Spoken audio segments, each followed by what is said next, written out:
Yeah,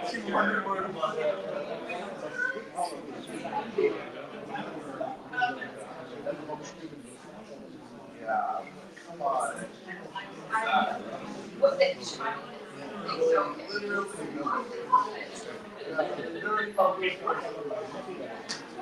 Exactly. Just like my mind is like, I guess my one is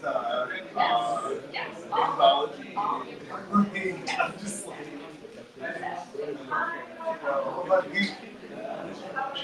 I also love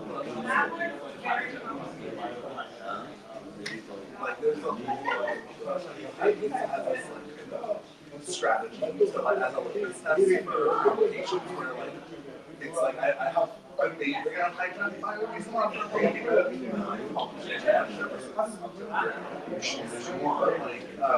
for the few times I do I've been trying to get these constantly support hacking, etc.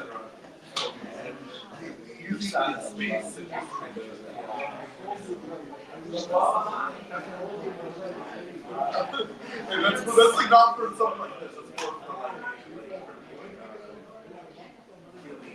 elite white literary establishment kind of like that kind of stuff. Whereas for bios, for here, I'm just kind of like this is more about this. Like we should move some people's minds because this is the audience. That's all I really care about. Good. You know what I mean? It's a lot. I think I'm also part of that. My bad. I was just like, y'all, but yeah.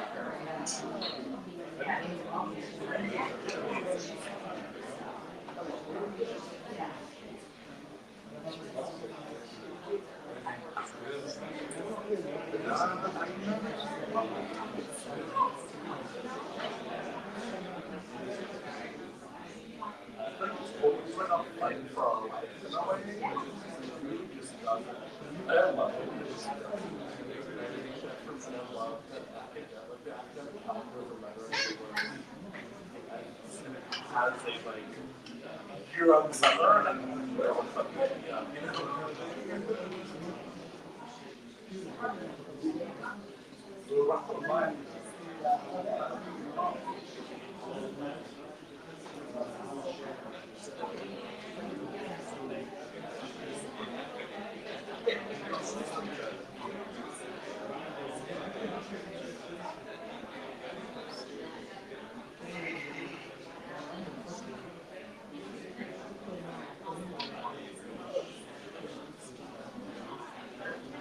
it is good too because she, when I came, was here for the residency earlier on, and there was a really like intensive amount of cargo, and I should have wanted to immerse ourselves in writing, and you know, of course, without my teachers, we should take it off, and like, I want to like work with them to make sure like she recommended initially take it off our office, you're gonna not check Slack, you're not gonna check email, like you know, we need to like I want you to set yourself up for like a should not have to shut off this, you know. So I'm really glad that she really is very, you know, so I'm like, oh, this is what I got up to, you know, we check in, and she's just like, no, like, I promise you, you're gonna, trust me, you're gonna like it a lot better.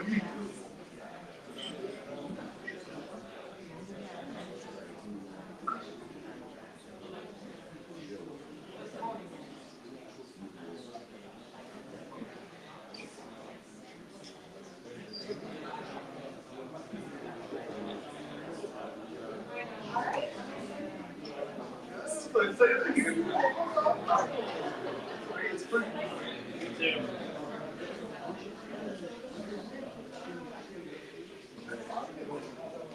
And then I say to me that she's so sweet. Oh, I'm so excited for the t-shirt class. Yeah.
Hello. Hello. Good evening. How's everyone?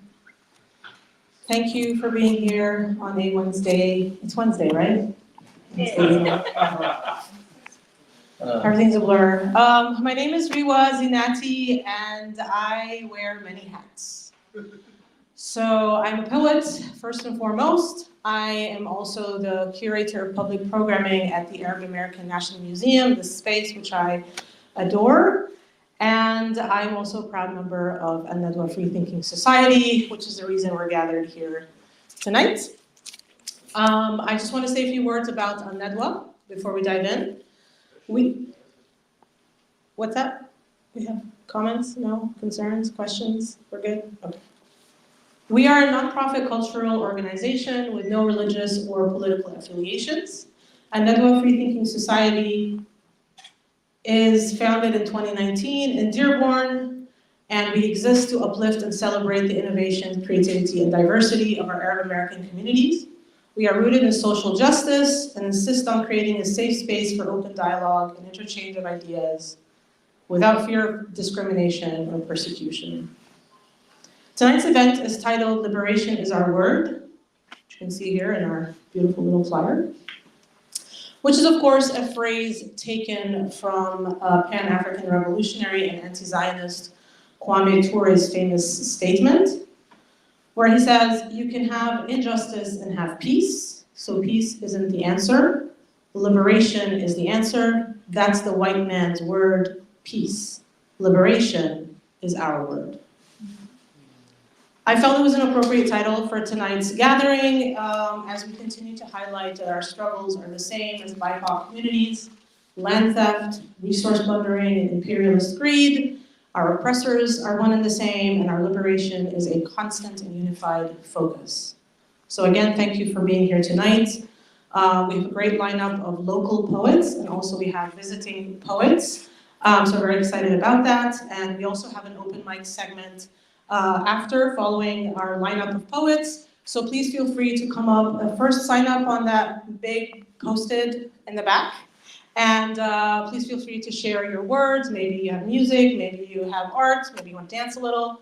Do your thing for up to like 3 minutes. We would love for you to share your art. I'd like to begin our evening by acknowledging, sorry, it's been a day. Let me just take a breath.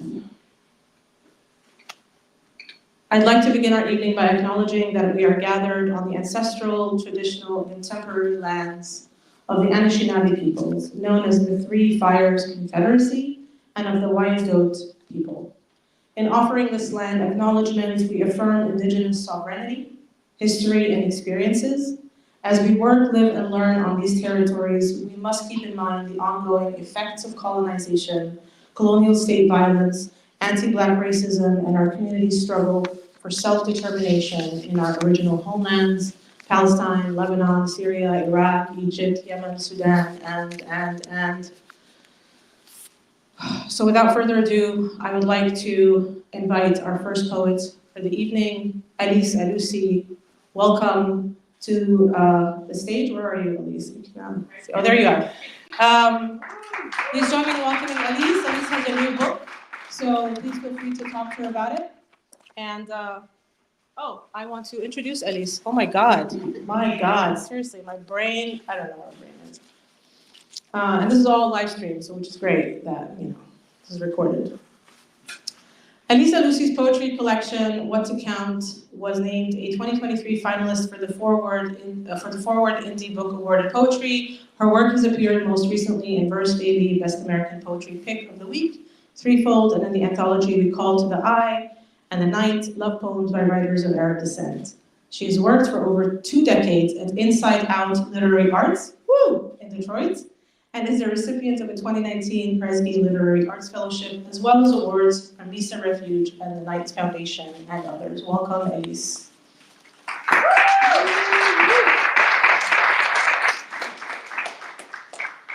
Thank you so much for having me. Thank you to the AlNadwa Society. I'm super excited to be here this evening and to be invited by you guys. I love the programs that I've attended that you've put on so far, and also really love the Arab American National Museum. And I, as somebody who works in nonprofit arts organizations, I can tell you that nobody works harder than the Arab American National Museum to put on meaningful programming, from film series to literary arts programs to artist residencies. So it's an honor to be involved and to read here this evening. And it's my first time reading from my book at the museum, so I'm super excited. Thank you, Rewa, for inviting me. I'm going to start with a poem called Deadline. That was written for a project called the Afro-Dixie Remix Project. It was started by an artist originally from Detroit, and it was a real kind of in-depth examination of the song Dixie, which came out of Southern culture. And so he asked artists, poets to reflect on the history and legacy of that particular song in a variety of ways, and then perform them. So this is my version of that song, and it really looks at the way oppressors make use of language and steal culture and inflict violence on populations. So it's called Deadline. And Daniel Emmett is the name of the person who wrote Dixie, supposedly. Daniel Emmett took his inspiration from weather, took it from another man's pen, purported to write Dixie on March 31st, 1859, leaned into the breeze, took note of clouds shifting, and slowly a refrain cracked like lightning between them. Like ghosts placed this very song into his mouth, fed it to him, line by line, until his pen stopped moving and his lips started forming each simple word, and they became his own. Or perhaps Daniel Emmett was on deadline to write a walk-around. He was on deadline and remembered a song the African-American family in his Ohio town used to sing. He was on deadline and uninspired. He recalled, he wrote what wasn't as his own. The word deadline has its origins in the Civil War, Andersonville prison. The deadline, wooden posts along the perimeter, a gun at the ready for those who ventured too close, bodies piled up near the deadline. In that absent prison history, in all our prisons, we lock away our stories, lock away our storied past. At Emmanuel African Methodist Church in Charleston, South Carolina, on June 17, 1822, at midnight, 35 people were hanged for planning a slave rebellion, the original church set up in flames. On the afternoon of June 17, 2015, there was a song, a humming no one knew, a simple whistle, a longing they thought they imagined. Open the window and let out the noise. Sometimes the noise is coming from right beside you. They accepted a stranger into the circle as easy as that, pushed back their chairs, made the space wide, made the circle wide, made the room wide, wide. 193 years to the day of the slave rebellion, 9 people were massacred in Bible study. Clementa, Myra, Ethel Lee, Susie, Cynthia, DePayne, Sharonda, Daniel, Tawanza, a librarian, a senator, a track coach, a pastor, a speech therapist, a student, friend, aunt, nephew, sister, brother. Deadline is a printing term, a workday term, a prison term, Black and brown bodies in fear. Deadlines crisscross this country from Charleston to Andersonville, to Baton Rouge to Walkerville, from Cleveland and Detroit to Orlando and Guantanamo. Sometimes the noise is coming from right beside you.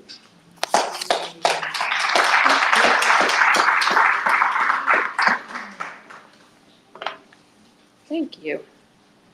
Okay, I learned how to read my poems off my phone just recently because I'm old, and all the young kids do it this way. So I'm quite proud of myself. Now I just have to find them. This is a poem, and I'll kind of read it because we recently, yesterday or Monday, celebrated Earth Day. And the poem is called "I Am Not Your Mother," and it's based on an art exhibit that was reflecting on the notion of Mother Nature and Mother Earth, and the idea that often the onus for fixing problems is put on women and mothers. So this is called "I Am Not Your Mother." I am not your mother. I can't carry you along the eroding beach nor across the dirtied river. I am not the lush landscape, not birdsong you capture on your phone. You can't come home broken. You thought you heard a wail, a wail, a wailing, assumed a woman's voice, stance to view the mess. I am not the domestic trope. Remember the long rope, how you would say many hands make light work, then drop everything, sail back to shore, plate and spoon, diminished fish, dim moon, upended basket of clothes. I won't set the alarm for you. Wake yourself. Read the note left on your bathroom mirror. I am not saving you from danger or endangering. Don't identify me on your species list. What's invasive always comes back. Ghost hand haunting you from the closet, pulling you into the typhoon, contaminated lake, failing dune. I am not lost girl or last either, wandering emptied. Don't mistake my strained eyes or read into the silent road, spring green. There's no hint to be found under my barren blouse, just the house, 2 autonomous cars, cupboards bare, 4 bathrooms, every tub too dirty to use.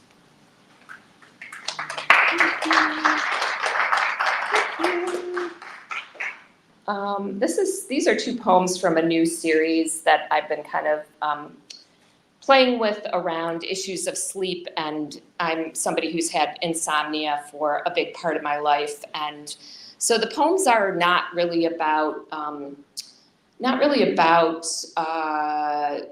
dreams per se, or imagining what different people might dream about, but rather what they might ruminate about.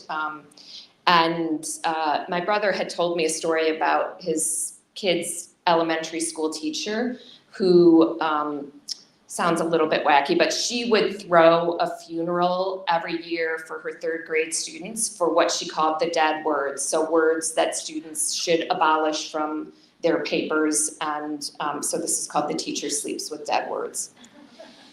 Each night, the teacher longs for all the dead words. She carries them to bed on her shoulders like a parent might.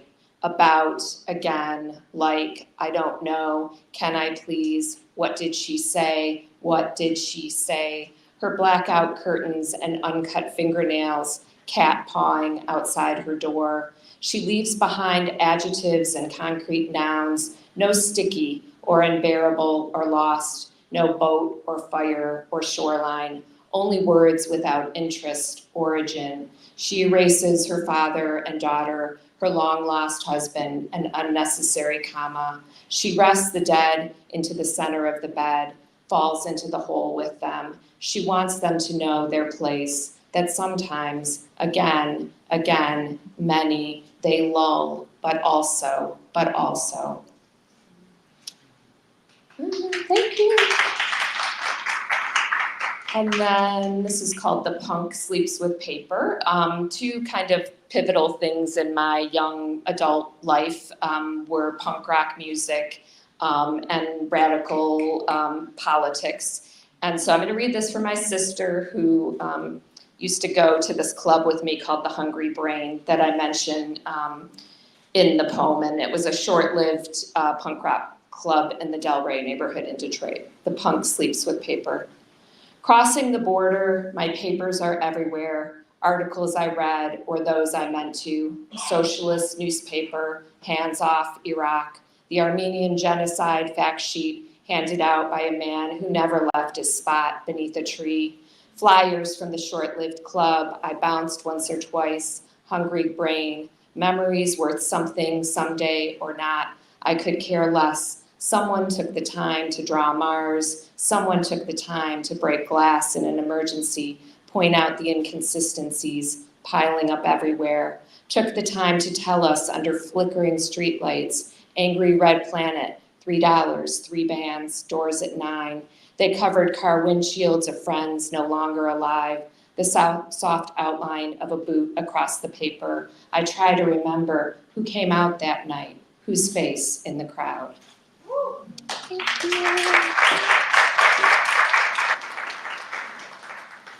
And I'm going to end with one more poem called Detroit, a Reminiscence after Elliot Weinberger. And it's a poem that I used to teach and have my students do when I was a writer in residence in schools, and then I finally took a stab at it. But it's playing on ideas that are sort of myths that people create around a place. So, in Detroit, there is no fresh fruit. We eat with our eyes. Our children are strong as weeds. They learn the alphabet backwards and grow up never wanting to leave. Our streets are named for cigarettes, highways winning lotto numbers. In Detroit, we don't stop at stop signs, and traffic lights never turn red. We crave the smell of gasoline. There exists only one map of the city. The mayor keeps it facing the wall in his home, and you must pay a fee to look at it. The casino coughs blood into the night sky, and the incinerator wears a surgical mask. In Detroit, our smiles are crooked, our canine teeth sharp as diamonds, our hard candy sucked to a fine point. When it rains, the streets smell like tortillas and wine, and we play games where you must gather with only those who look exactly like you. In Detroit, vines grow out the doors and windows of the oldest churches, and you must cross the street or travel with a machete to pass them. There are 7 kinds of birds that gather by railroad tracks at noon and dusk. All the gardeners in the city take turns watching over them. In Detroit, our factories sleep with one eye open, their histories written in code on internal walls. All our cats are feral. They live on the roofs of our public buildings. Packs of dogs have been sent to unseat them. For in Detroit, there is a secret freeway with only one car, its headlights dimmed, and the sound of its bass makes roadside flowers grow. The river is full of socks, hijabs, bicycle tires. Old men fish for hours off the sinking pier. In Detroit, we cover our houses with fine mesh and ivy. Wild roses grow everywhere. Thank you so much.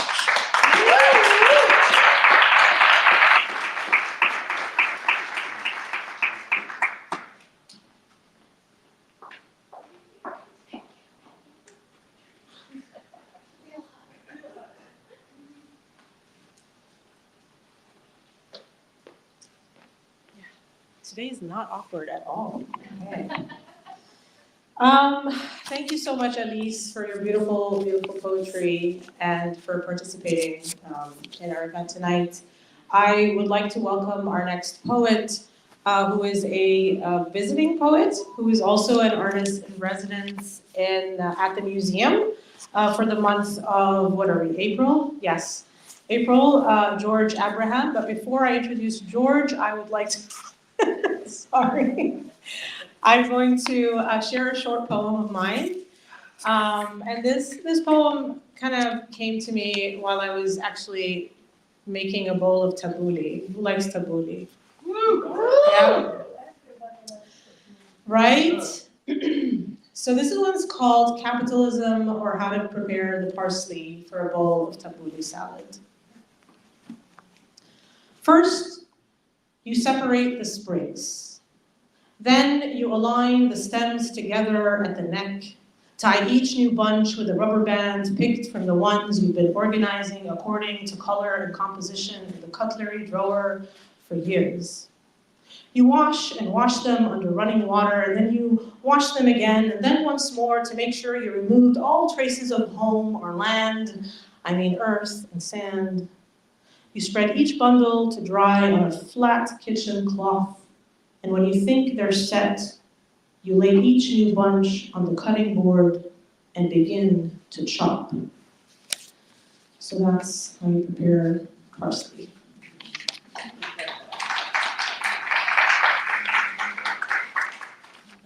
Or it's capitalism. George Abraham Beyhua is a Palestinian-American poet. Their debut poetry collection, Birthright Button Poetry 2020, won the Arab American Book Award and was a Lambda Literary Award finalist. They are the executive editor of Mizna, the co-editor of Heaven Looks Like Us, Palestinian Poetry, Haymarket Books 2025. They are currently a Litowitz MFA and MA candidate at Northwestern, and will be joining Emirates College English faculty as a writer in residence this fall. So please join me in welcoming George.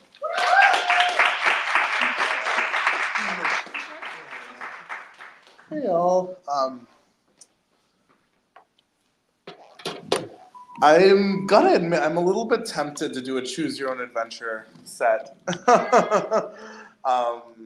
So what is the room feeling in terms of elemental elements like water, fire, air, earth? What is the vibe? Water. I heard literally everything. Earth. Interesting. Okay. I heard earth and air. I heard a few earths and I heard a few airs. So I'll do something that I think. So I'm not going to read poetry. I'm going to read prose. My good friend Sada Aziza and I have been writing letters to each other we started way back in, August, September? Yeah, a while ago. And she's a Palestinian writer with family in Gaza. And unintentionally, our letters started with the question of Palestinian futurity and what we can imagine for our community, and unintentionally morphed into this catalog of grief. And so I'm going to read a new letter that is forthcoming in the nation to Sada. March 1st, 2024. Habibti, can you believe it's March? And still we're gathering in protest, and still we face an unflinching escalation of a US-funded Zionist genocide. Just days ago, we witnessed what Palestinians in Gaza are naming the Flower Massacre, while the still illiterate CNN called it a, quote, chaotic incident. Even when our starving people are waiting for basic wheat, they are being massacred recursively. The image of bloodied flour comes to mind, alongside the image of hungry families waiting for parents who will never return. Many folks have been fasting every Thursday, a calm business started back in December, and since we have not received a ceasefire, many are fasting still.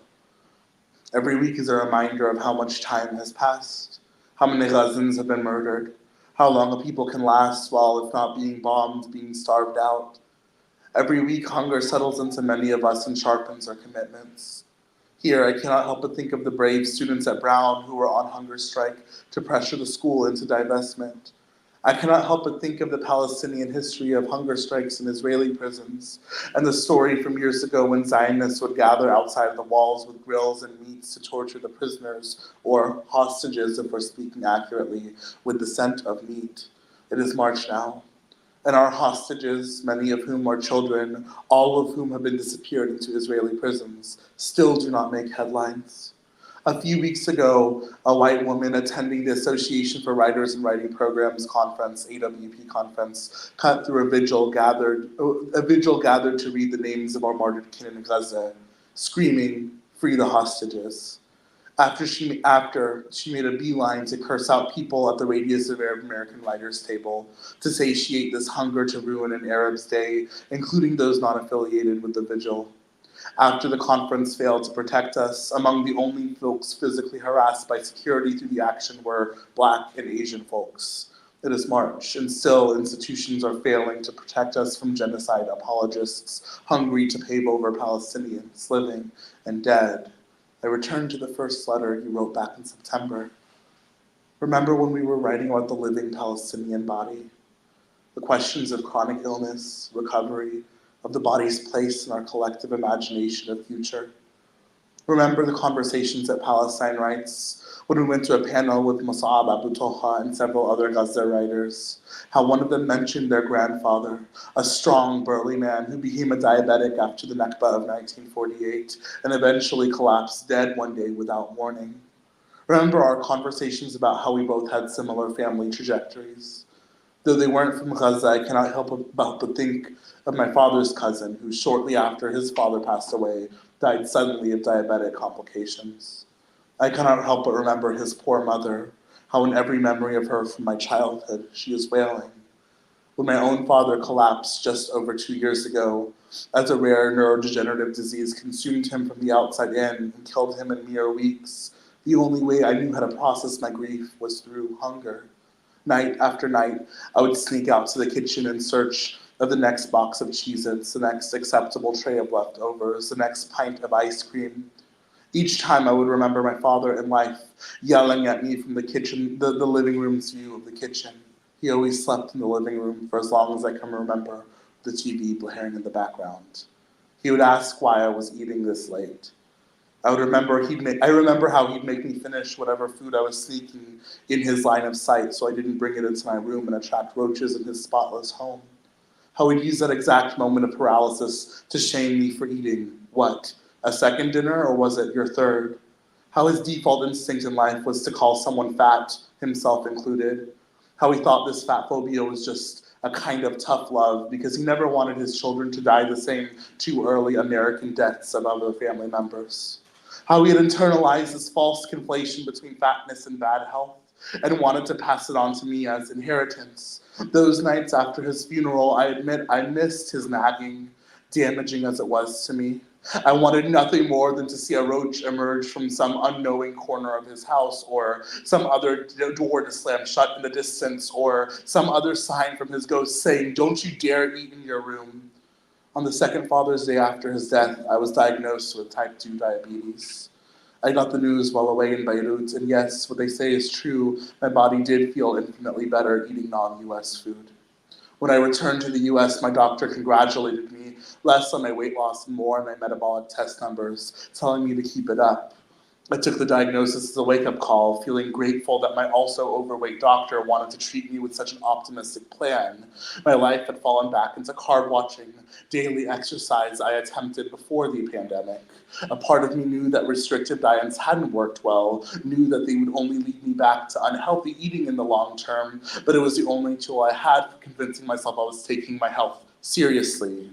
I tried to relish in the benefits of exercising daily, the mental clarity that came with it over any pressure to lose weight, and that kept me going for a while until October came around. I was in catastrophe mode, I told myself, as I slowly made my way back to emotional eating. I'll be generous to myself now and get back on track once the bombs stop, I told myself as I conveniently forget to work out or forget to test my blood night after night. And then the bombs didn't stop. And then my hunger had become habit, a weed gummy at night, a stomach howling for my day's small starvations. Some days it was from accidental starvation, spending the whole day on work I saw as urgent. Other days it was intentional starvation, out of guilt maybe, this physical repulsion at food as our people starve because of the hands that feed me, or maybe it was disgust at my own body, how my daily blood tests became a reminder of how it could and would tear itself apart because of my appetite. It was just this past week in Omaha, visiting for a long pre-planned teaching gig with the lovely Nebraska Writers Collective, having for the first time since October spent true alone time for myself, that I first admitted this. I had dissolved into an eating disorder.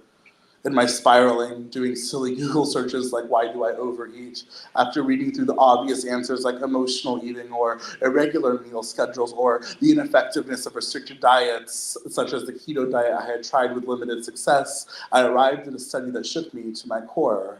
This study showed that eating while distracted often led to overeating.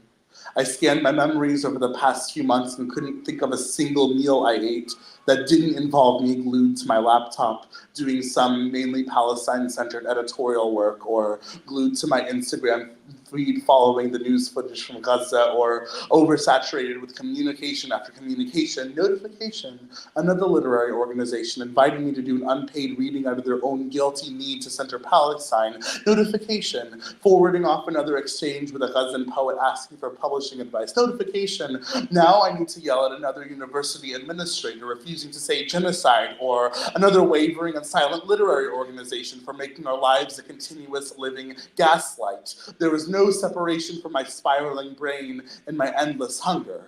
I lived my death at every meal. My trip to Omaha was miraculous for many reasons beyond this discovery. From the second I arrived, the predominantly Black and brown and queer organizers went out of their way to make sure I was taken care of. Every single detail of the trip, from the itinerary to the reading framing, was thought out with the kind of care I've only known from other marginalized folks. When I taught a workshop, Palestinian poems were held in ways that felt rare and miraculous. Here, genocide was not a word that wavered on anyone's tongues. And it is so unsurprising that the venue eager to host my reading was the unapologetic folks at the Malcolm X Memorial Foundation, where the generous Miss Karen hooked me arm in arm and gave me an hour-long history lesson before the reading itself connected me with other comrades from Nebraskans for Palestine. Here, meals were punctuated by the kind of caring and rigorous conversation I've come to love poets for, the kind of care that returns me closer to my body.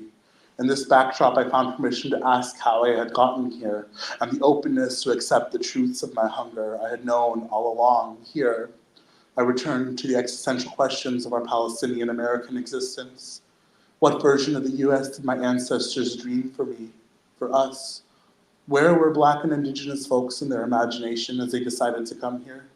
How did we arrive at the present day, fueled by a long history of love and solidarity between Black and Palestinian folks on one hand, and saturated with blatant examples of Arab Americans collaborating with whiteness simultaneously?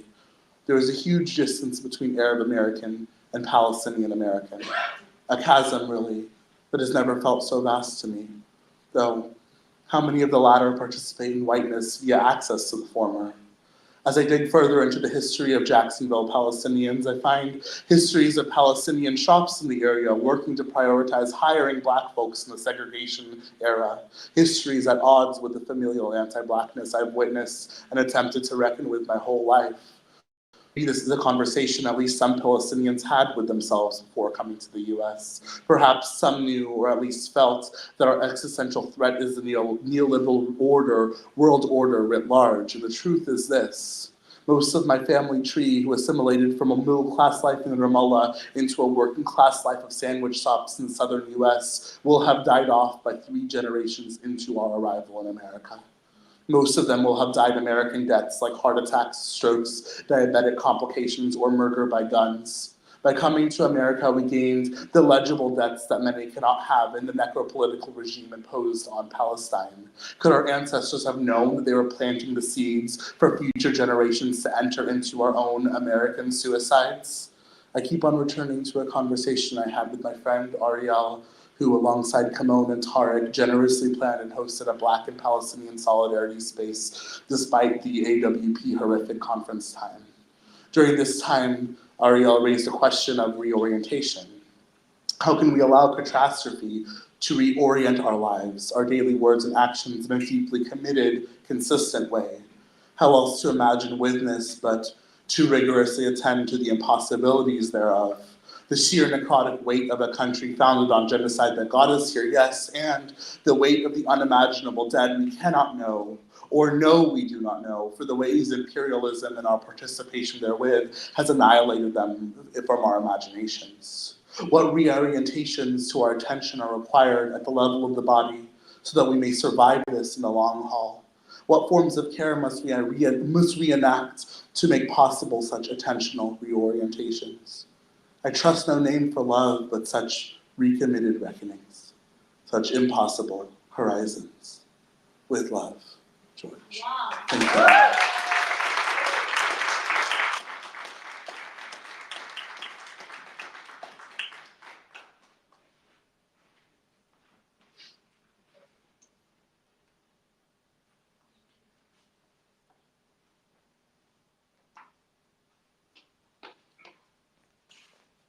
Thank you, George. Thank you for your words and your work, as always. All right, that was a lot. I would like to welcome our next poet. We're going to shift it up a little bit and change languages and welcome our Arabic-speaking poet, Boumediene Al-Sahili. But again, before I welcome our poet, I am going to share a poem of mine as well. So I have Lebanese and Palestinian roots, and my mom's family had to leave in '48. And so for the past several months, I have not been able to write as much as I'd like to.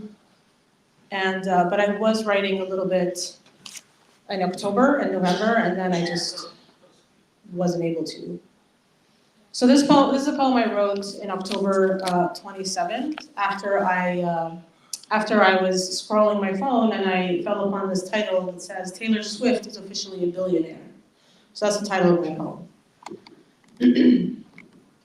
Taylor Swift is officially a billionaire. Headline October 27th, 2023. Should I cover myself in black threads or pour my body into a rose-colored dress to celebrate that I am still alive, that you are still alive, that we can still tell the story and why we're smack in the middle of it? Ya atil, ya ma'tul, that I won't even bother to translate that. I just read that Taylor Swift has been good for the economy. We too must have been good for the economy. Our bodies testing the latest weaponry, blood, wet earth that used to be garden, that used to be field, that used to be meadow, a grassland, a gift, a living.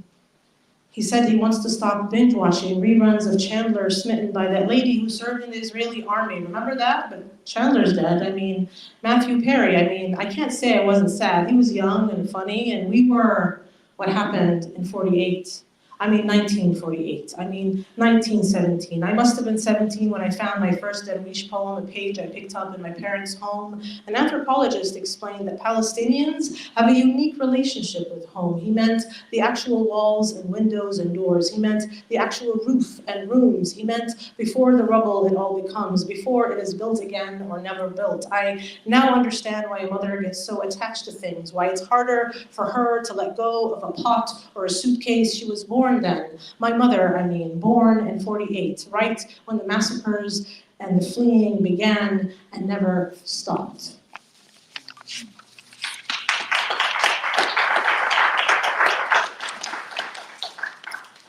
Welcome Boumediene Al-Sahili, who is a Canadian-based Lebanese poet, writer, and journalist. Boumediene هو شاعر وكاتب وصحافي من لبنان ومقيم حاليا في كندا. أهلا وسهلا.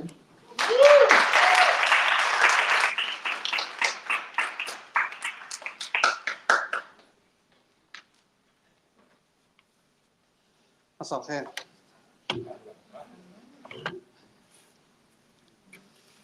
شكرا رؤى. شكرا لكم جميعا. وإذا كان البعض هيك اعترضوا إن قلة الحضور إن الكرام قليل، هيك بنقول عندنا ببلادنا. وشكرا للندوة للفكر الحر التي تجمعنا دائما والتي تحمل هم ثقافة عربية مجددة ومتجددة. أهلا بكم جميعا. اليوم حأقرأ بالعامية اسمحوا لي. أيام الحرب اللي بيتذكروا الحرب يتذكروا المتيريس اللي كانت بين بيت وبيت وبين حي وحي وصمرت 15 سنة. هذا الحوار قائم بين الناس وبين الرمل. الرمل اللي انسرق من حضن أمه وانحبس بأكياس، اللي انشقع فوق بعضه البعض وتخبوا وراه ليقوسوا بعضهم، اللي تعبى رصاص وما وقع على الأرض ليحمي بصدره الناس. الرمل اللي ما حدا قال له العوافي، صبح بلا إحساس من قهرته منهم، ماتوا عدياته، شرب دمهم وغل بالمتراس.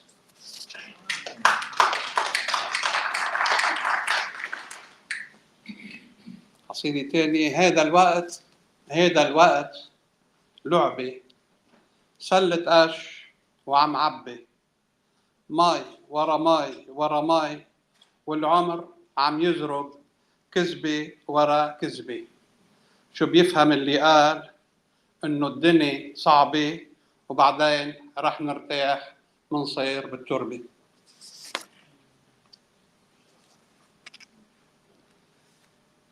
هذا الورق اللي حامل هموم البشر، هذا الورق اللي حامل هموم البشر وما حدا شافه وما حدا فكر منهم إنه حنون بيشتاق لأمه الشجر وبيعض عشفافه. من عهرهن كبوا فوقه حبرهن أسود مثل باقي عمرهن، وقالوا هيدا القدر وماتوا على كتافه. قراء النعوي.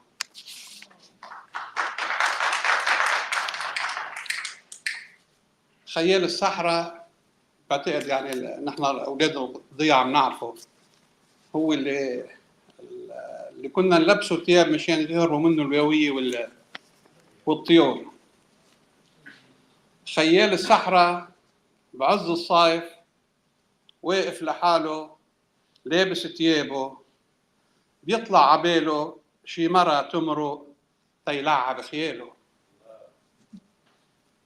خيال الصحراء الكل بيفزعوا منه إلا البشر، بيمرقوا عنه وما بيرموا مرحبا، قلة وفا ما أصعبها. خيال الصحراء ما بيعاتبون رغم القهر، لما بيجنوا مواسمهم بيشلح ثيابه وبيخلع خشابه وبيوهبوا قاسي، وفي ناس بردانة بيشد عركابه وعلى الساكت بيربي الصبر للموسم الثاني. هاي القصيدة انكتبت للصديقة المغنية أميمة خليل. صوتك قبل الشجر والمي، لما الشمس كانت وحدها وضاجت، قالها شعرك انزلي طمشتك، نزلت وصار الفي.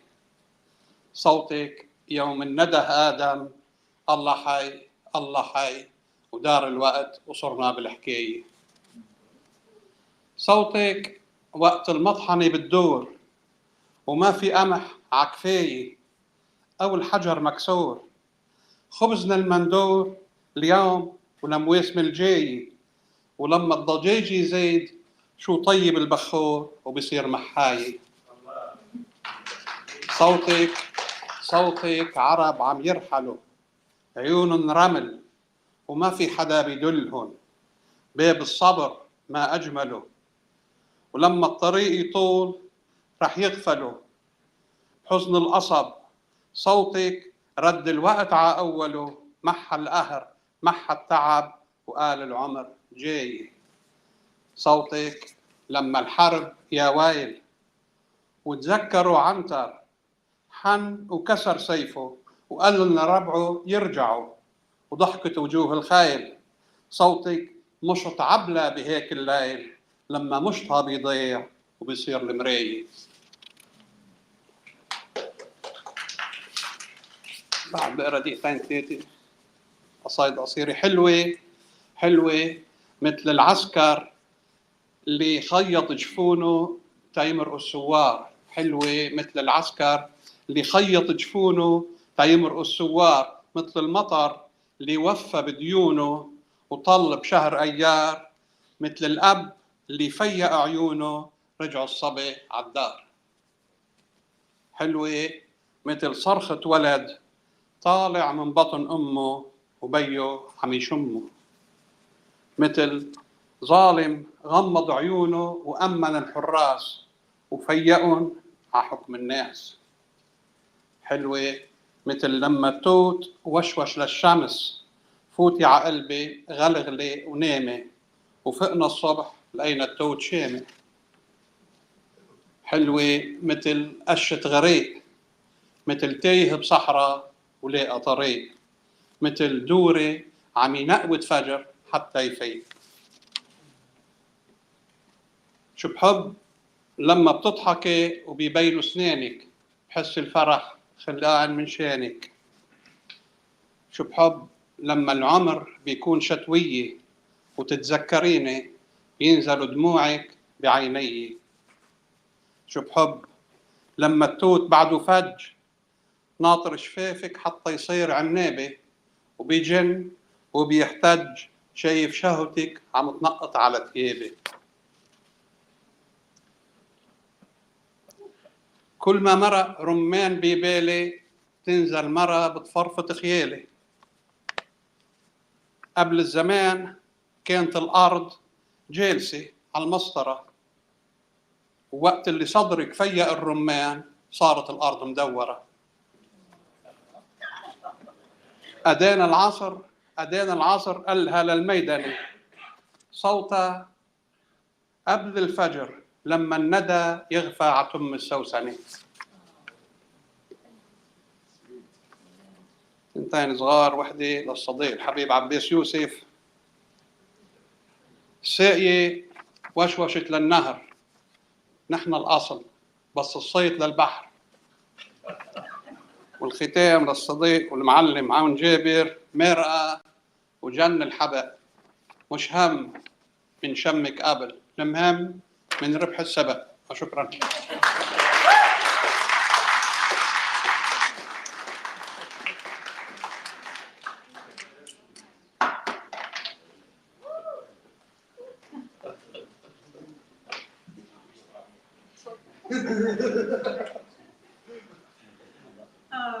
Yeah. I love Arabic poetry. Thank you so much, Vivian. We need more of that. Really, thanks. Another round of applause for. That's good. All right, I just want to welcome new people coming into the audience. Welcome our next participant for the night, who is also an artist in residence at the museum, Fargo Tabachi. Round of applause, please, while I get the really long bio that was sent to me that I need to read out to you guys. Fargo Nassim Tabachi is a Palestinian performance artist. Welcome.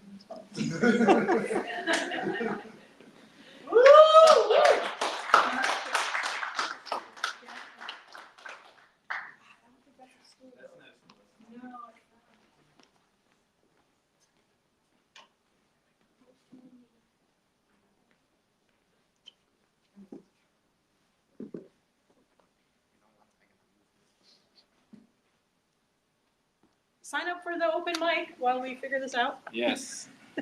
Please. On the giant post-it, I know there's like already several names. I'm excited about that. Sign up on that giant post-it in the back.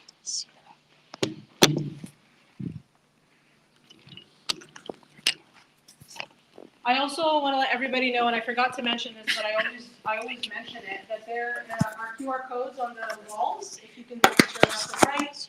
If you want to donate to Palestine Children's Relief Fund, please feel free to do so. Hello. I felt like sitting down.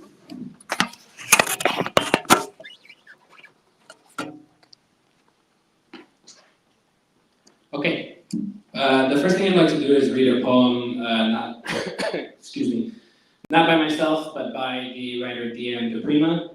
So this is Revolutionary Letter number 15.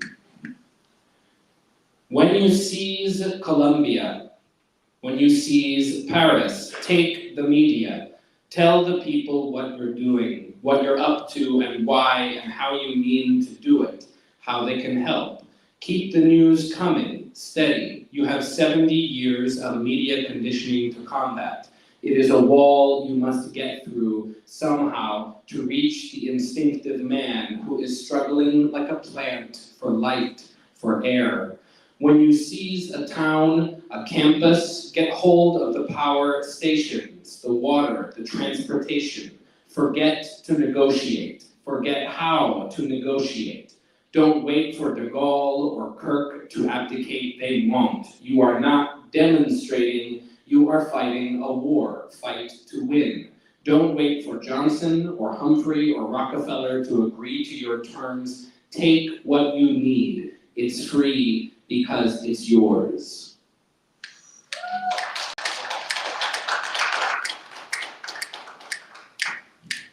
And now I'll read some poems of my own. Of my last obedience to the restraints of the language of bone breakers, to the tyranny inside the gloved hand, inside of I dissolve it now. I offer it to you slaughtered like a purveyor of tear gas, gutted like a sustainer of museums. I beg you now, who from the last will be present, anchoring my every tooth, planted in a garden, fertilized by the ashes of Colombia. Rend my body, bring life to Arabs, bring water to wash my body of blood. I will be wrath of, song of, blade and flame of, tooth and nail of. I will entune the remnants of a board of directors inside my own heart. Your hands forgiving the debts of rule, translating the missives of scorpions, the homilies of Molotovs, breathing the desiccations of security cameras, you crater of tongue, you loveliness in retribution, tributary of unpriced goods, of fire and ice, of a program to liberate, of the drowning of conquerors, of an endless intifada, you singer of a stone to the skull of a soldier. Here I beg you with libations of tanks, with offerings of hair, of loss, of the suit of a banker, of boots pried from the feet which carried a corpse to its nest at Columbia. I give you my fears and my hesitancies, to cast into the depths, to unlanguage. I beg you, lower me, my heart, the human signature of a stonemason, bring me low, unmake me, roughly silica dust outlining my shape like an angel silent in the poisoned air. Steady my rifle aimed toward the killing of tree planters, the writing of sins, the breathing of earth, the dreaming of children, of this, of more. Sing, empty the earth of song to pour into my ventricled weapon. You make with earth and a million stomping feet. What is low in me make sharp. What is hurt in me make sharper. And what is light in me, and what in me is light.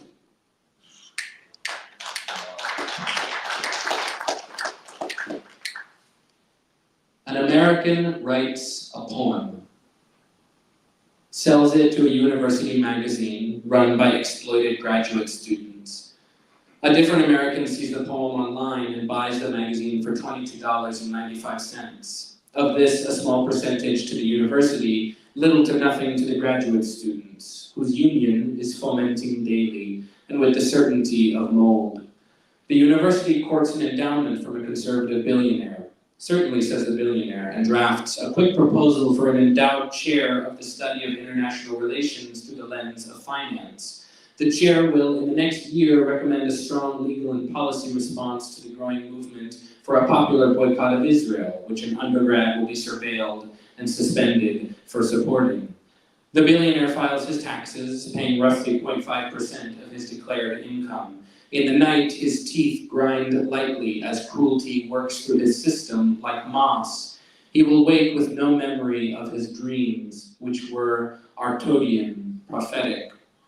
The billionaires' taxes go towards the production of this year's slate of US weaponry and are pocketed by the financiers of major capital, their defense contracts quietly renewed. At a banquet, the financiers begin to vomit, the shellfish revolting. A percentage of this weaponry is bundled into an $800 million arms deal with the State of Israel. A new kind of infringement on life is dreamt up, written down, and revised to be voted on summarily.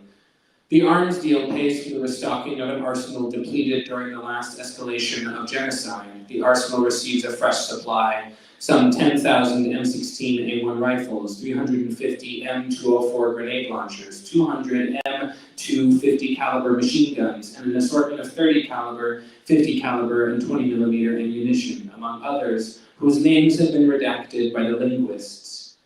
These weapons are dispersed among the various branches of Israel's occupying forces, who are, as a matter of citizenship, required to take part in the military front of the genocide. A routine settler, once they have fulfilled this requirement, begins to serve on one of the other fronts: ideological, academic, cultural, culinary, linguistic, political, social, economic, and the front of the dreaming.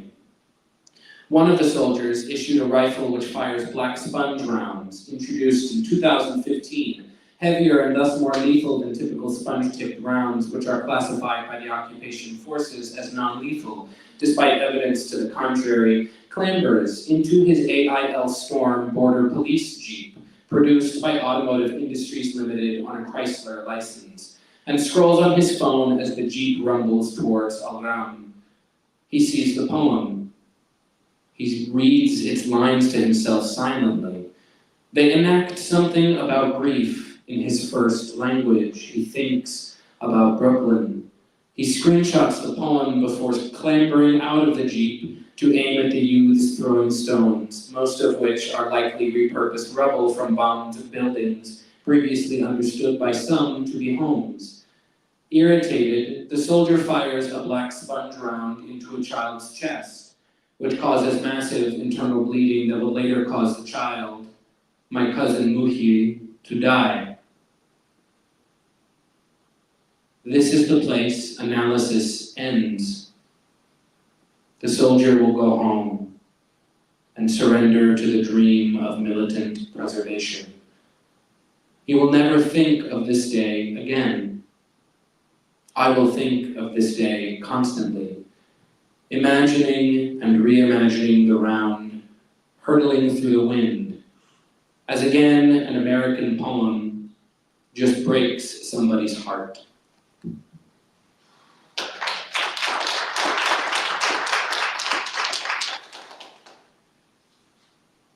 Exchange value. My relationship with my father is simple. He lets me write about him in poems I sell for $15 each, then collect in a book I sell for a $750 advance.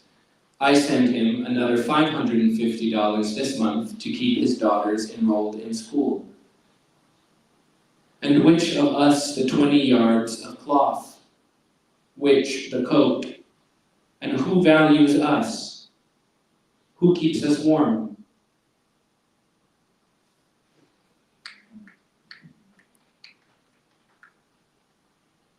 I'll just do two more. Craft talk. The first image, a little girl's body pulled out of the rubble.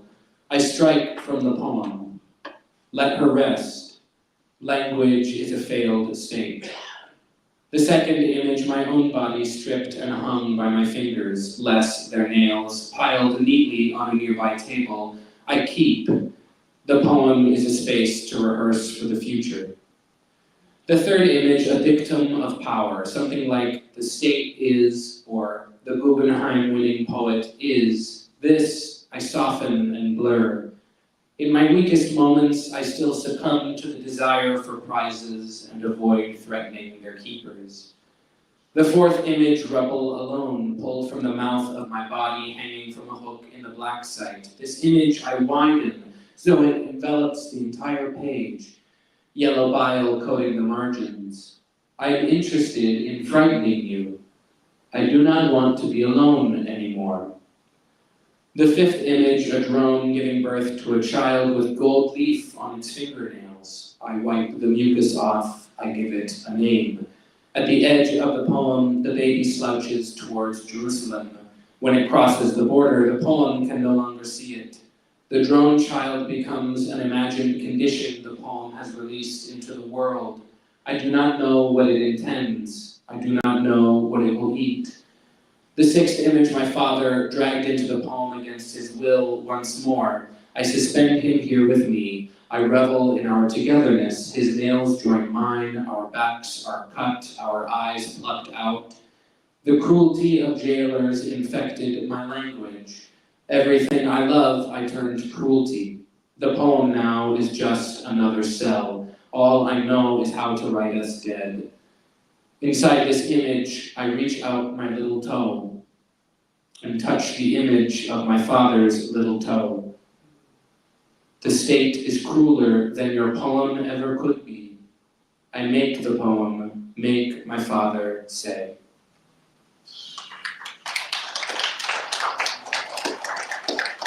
Thanks very much. I'll read one more poem and then we can move on. Terror counter. Everybody loses me. I get lost. I am lost. A meal for a historical owl. My bones regurgitated, neatly piled in the black site of American literature. I was a we. We were a curse, panic, debt, the United States District Court for the of, wood, stone, panic. Ours not to ever survive, ours to be done to and die. Charge of the grand jury. Everything is extant, nothing is extricable. Grief codified like a promissory note. They have kept me in forms by myself, huddled against the sharp light of perpetuity, skin coated with a thinner film of terror, settling into relations. Half of what I say is meaningless, but I say it so the other half may reach you. Fingertips poking through breaks in the line. So lonely I miss being surveilled, so desperate I count every fear for you, sing you to sleep with my hands in plain sight, but I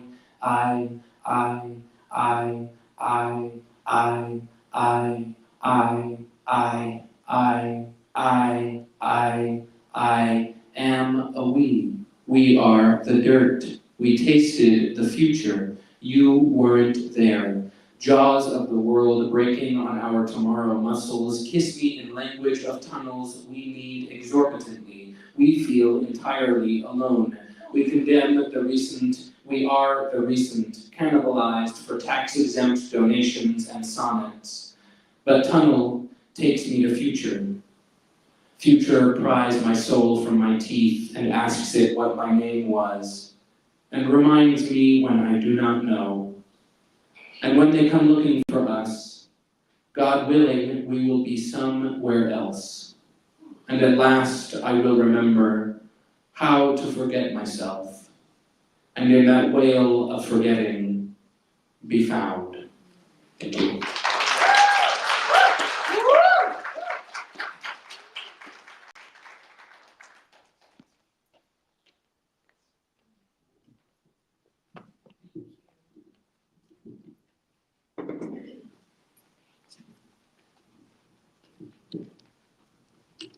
Always loved your work, Fargo. Just so beautifully precise. Thank you for that. I'm going to share one last poem from me before we welcome our last poet for the evening before we open up the open mic.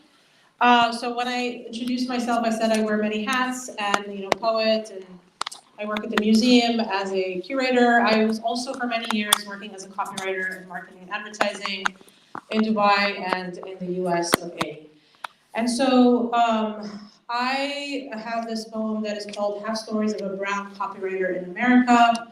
It's just, if you know anything about marketing and advertising in a predominantly white space, you will know what I'm talking about when you have to sell things that you don't give a shit about and just contribute to consumerism in this awful world. This starts with a quote by James Baldwin, who said, "No one was white before they came to America." So this is Half Stories of a Brown Copywriter. I don't care about the towing capacity of an F-150 electric truck. I don't care to tell the world in print or online that it lights up a house for 3 whole nights. I don't care about the Super Bowl and how much or how little involved we are as an agency this year and whether people will come together at the stadium or maybe they'll skip this one too. Come up with headlines before the deadlines and get the teams excited for hours into the morning, figuring out ways to do the next Volvo interception. I don't care about Volvo nor its interception. And yet, I sit in my sweats in my home office to come up with ideas for diapers and the latest electric grill. I look at images for that shoot we did in LA for Lockheed, you know, the weapons manufacturing company with the F-16s. And I don't know how to feel about the photos I am shown that are set in California with a landscape that's supposed to look like the Middle East. Do you even know what that means? Fighters in uniform set in a desert-like open space with a backdrop of what looks like ruins. I'm paid to come up with ways to write about brave veterans who fought and killed to protect our freedoms. About whose freedoms exactly am I supposed to tell? I'm so sick of myself I could go to hell. Sometimes I write the full story about the veteran who couldn't wait to fight the terrorists in whatever country he thinks terrorists come from, or the one who wanted to follow in his father's footsteps. Of course, I delete half and send only what's left. I am the irony of an immigrant who sounds like a native, writing about the ones who were sent to die in our lands in the name of all the isms, and what am I even doing here if it weren't for all that? I am so sick of myself I could fast. And then write half stories about the Super Bowl and how much money was put into it, leaving out the bit about the surrounding impoverished homes swept under the rugs to make it. I'm so sick of myself I could meditate. It hasn't stopped raining bombs since we last ate. It's been 6,000 days since the war started and HR sends emails about the ones attacked by the enemy expecting no-brainer sympathy. I type up an entire email in response about responsibility and only end up sending half the story. The designer for the defense company I just mentioned, who showed me the image library, tells me how they made sure they presented Black men and white women because, you know, Lockheed Martin is all about diversity. Thank you. I would love to welcome Wafa Mustafa, who is an Iraqi poet from Dearborn, Michigan, our very own local poet, and a graduate of White State University, where she studied English and philosophy. She's a teaching artist with Inside Out Literary Arts, Citywide Poets, and the Arab American National Museum's Teen Writing Fellowship. Welcome, Wafa.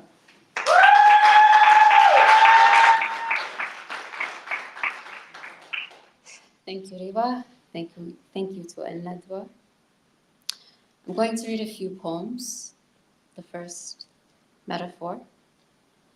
Evenly massed between the matter of two names is an ontological choir, a bold error, that if not for the atavistic and an oral tenor is always a sliver of the same, is never any different from the psychology of fruit, that flex of genius in the inflecting brute, who at the time of time stresses a vowel upon clay, when to when the nail indents again, how to make of water more water, and of wind more flame.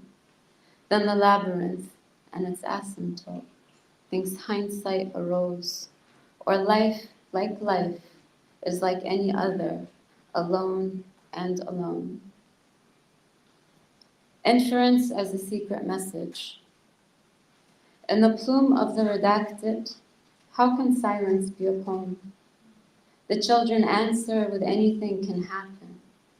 We potentiate a blueprint for attention, document together the artifacts of how, of why, each of their metaphors venerating what happens to a heart.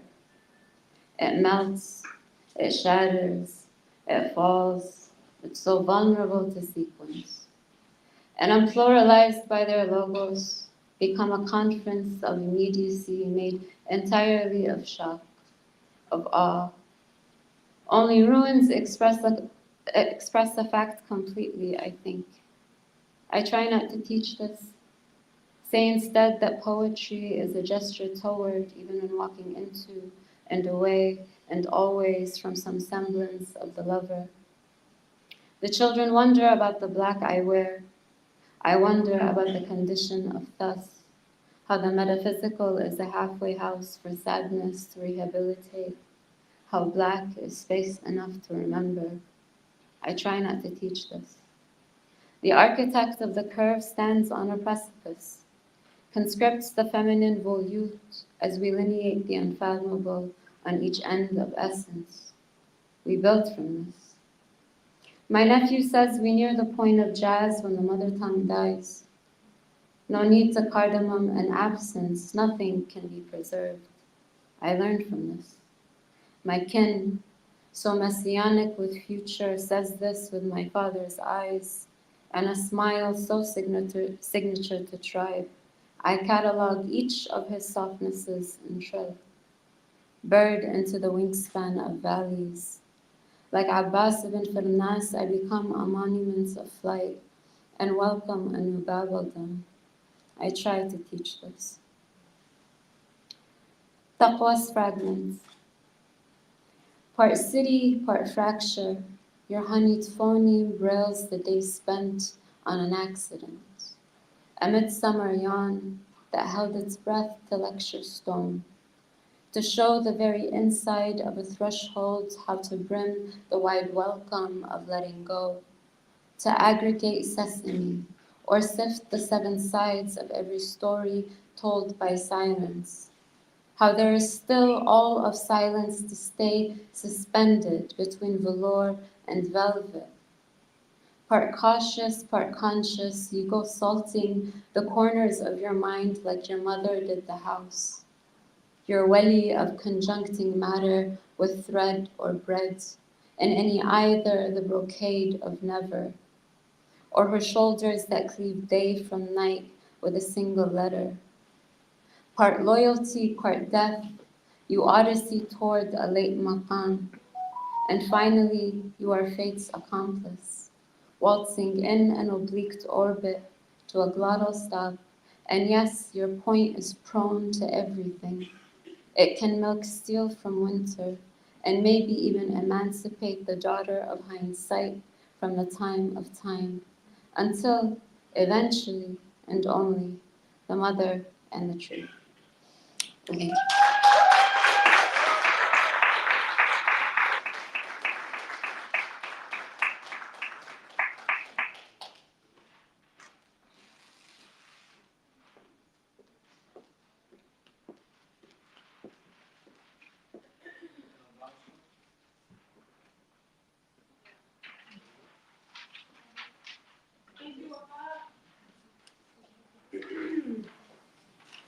Another round of applause for Mustafa.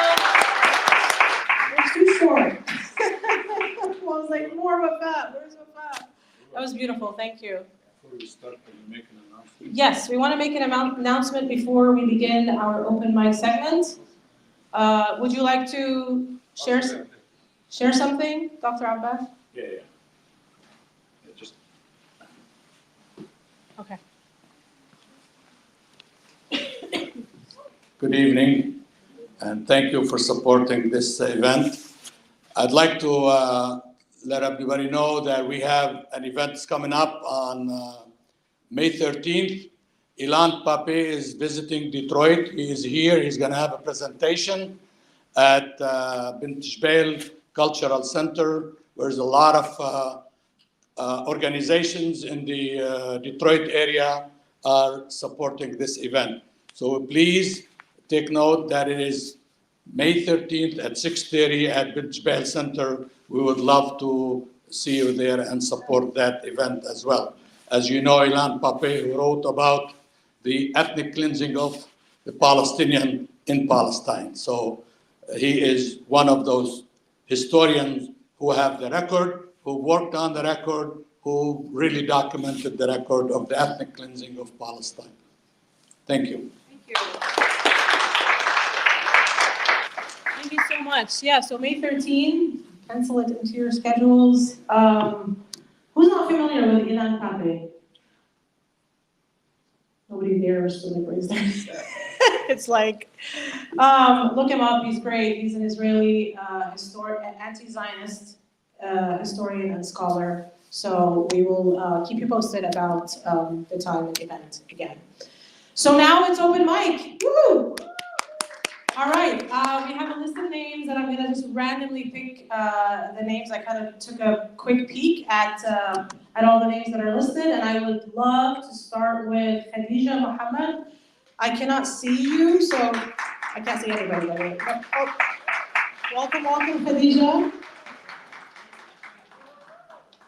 who is a wonderful team member of mine, by the way, at the museum. I'll stop. I'll shut up. Thank you so much, Adua. Thank you. Hi, everyone. My name is Khadija Muhammad. I have not performed in a minute, so I'm kind of a little rusty, but today I wanted to share a piece called Between. It talks about kind of identity and the struggle of finding home and belonging, and my struggle of being both Sudanese and American. And so yeah, I'll just start, but before I start, I want to make something that you'll notice in the poem. I will be referring to the word Azza a lot. The word Azza was a code word that Sudanese people used to refer to Sudan when we were colonized by the British, because we didn't want them to know what we were talking about. So we would say Azza. So you would hear me talking about Azza, and I'm referring to Sudan. So,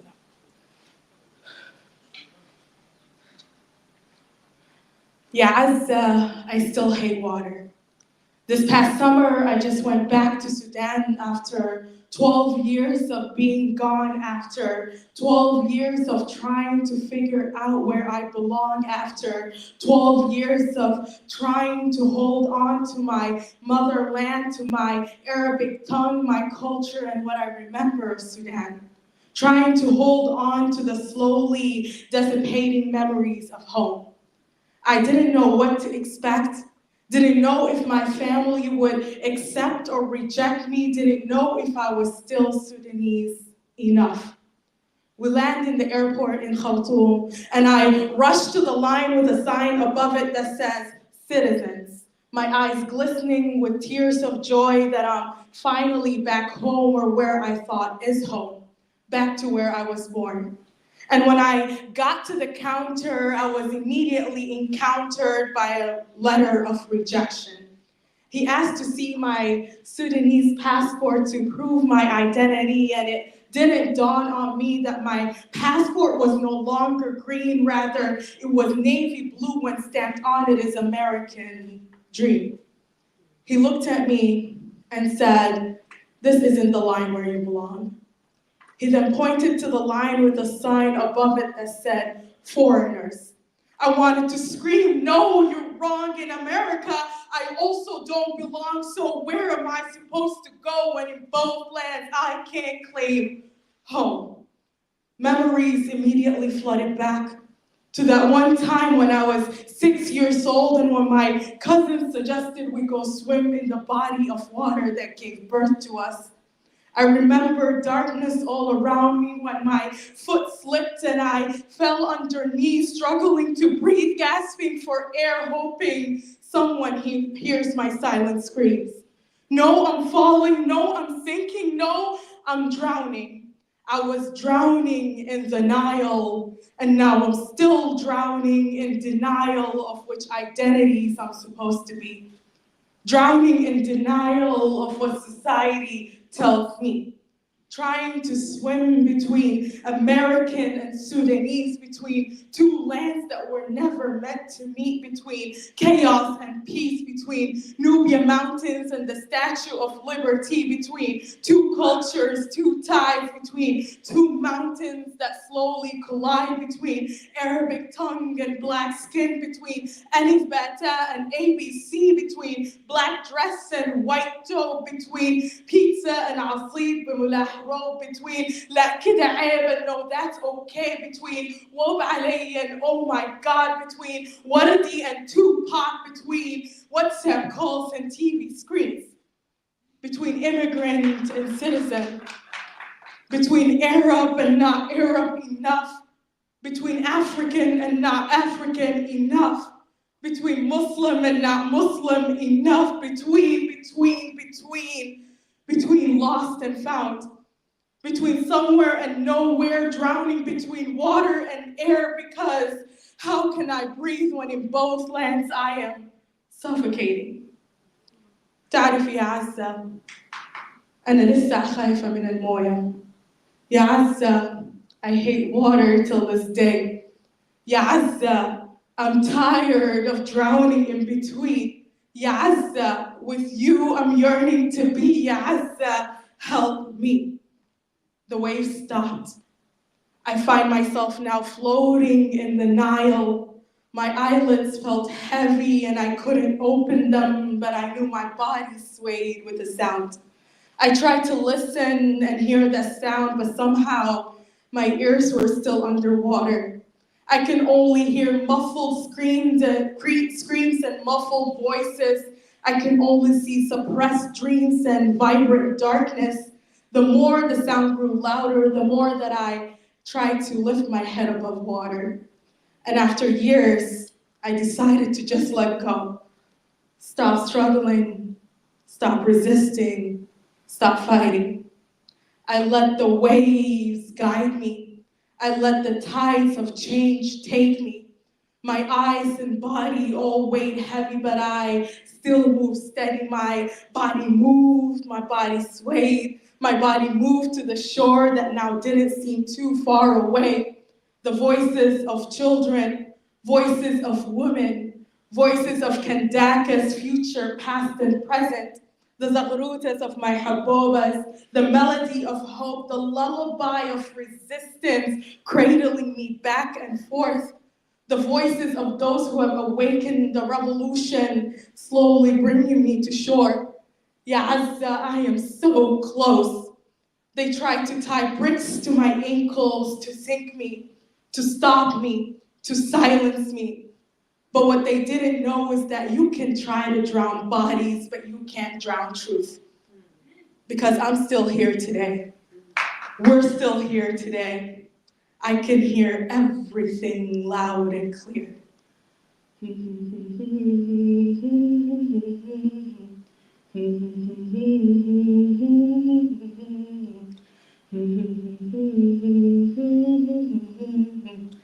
أنا أفريقي وأنا سوداني أنا أفريقي وأنا سوداني أنا أفريقي وأنا سوداني. I opened my eyes only to find my cousin pulling me out of the water. He held me near, told me you were gone for 12 years, but I'm now glad you're here. Ya Azza, I still hate water till this day, but it was necessary to getting me to my destination, because what I now understand is that water connects and it does not separate. Time doesn't run, but rather it waits, you see, just because I'm in between two bodies of water doesn't mean I can't have two shores. And just because I'm in between American and Sudanese doesn't mean I'm not enough for both. Because you see, in between sinking, I learned how to rise. In between drowning, I learned how to float. In between American, I learned how to be Sudanese. And in between suffocating, I learned how to truly breathe. Thank you.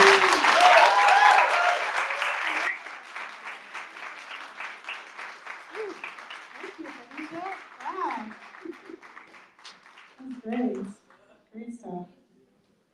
I would like to welcome our next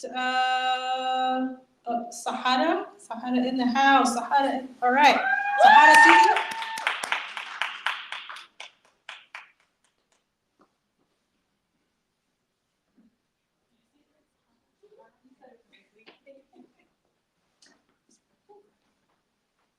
This is my first time on the stage, so I'm very nervous, but thank you guys for having me. Can you hear me? Do you want me to make it lower? Low key, yeah.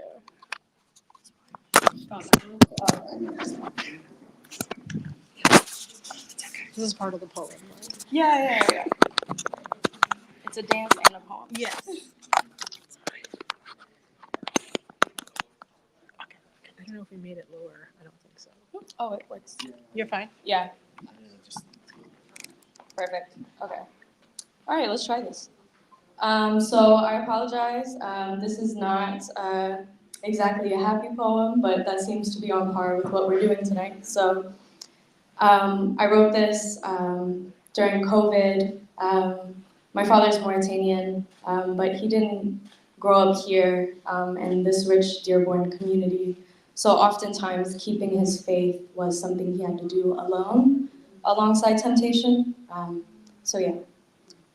We grapple lost to the floor of our mouths, searching for a word in this language of conquest to name loss that doesn't leave you empty so much as it leaves you yearning to hold more than a ragged breath.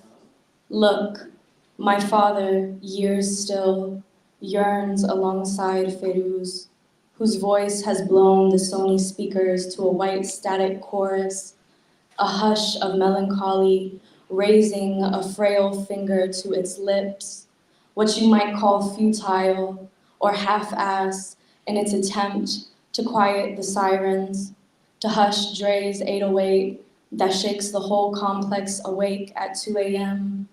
Again, my father pretends not to smell the jazz, black and mild on my fingertips, when I serve him tea and peanuts, a shit offering for a man who cannot attend his own mother's funeral, who cannot stop for death, who cannot afford to feel and not for lack of feeling. Still a poet, even if his grief doesn't rhyme, with 16-hour shifts and several mistresses. Upon insistence, I pray. I try yoga, then pills, some prescribed, some pressed with God knows what. And still, I wake by the grace of God. I cut my throat on good morning, heartache, morning of light, to the drunken beat of my chest, to another face coated in crust, to a roach in the ashtray, a few missed calls, and at my lowest, I will summon the audacity to beg you to return me clean as a native tongue, singing the hymn spit into the cupped hands of an imam who gropes the cold side of his bed at night, searching for comfort out of God's earshot, but still well within his reach. Thank you.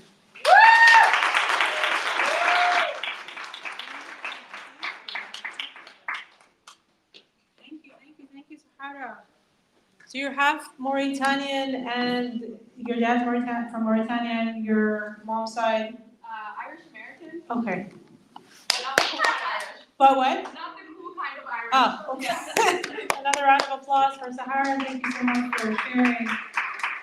I'd like to call up Nasir. Is Nasir in the audience? All right, there we go.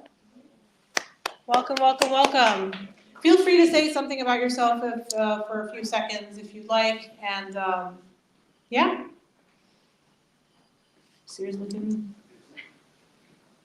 on this one. Okay. All right, welcome, welcome. Thank you. Hello, my name is Nasir. This is the very first time Not Nasir. Sorry. you know, it's not an English name, so when you spell it the way that I do, Got it. it's possible. And to make things complicated, I don't even speak Arabic. Ooh. So there is a revolutionary poet from Pakistan. His name is Faiz Ahmed Faiz, died of course, famous in the subcontinent, and wrote many poems about whenever there's political turmoil, I guess poets feel it the heaviest. And so after tons of their blood boils, a few lines come out. So I'm a little bit not sure whether I should recite it in Urdu first and then provide you with the translation, knowing full well that there's so much that's lost when poetry is translated. So I leave it up to you. Do you want the translation first? Should I go, or should I do? Very long? It's a short poem. It's a short. Okay, you can do both. Yeah, both languages would be great. Which one would you like to hear first, in Urdu or in English? In Urdu? All right. Let's. Hopefully, even if you don't understand it, hopefully the mood will catch you, and the watered down translation maybe will do its charm.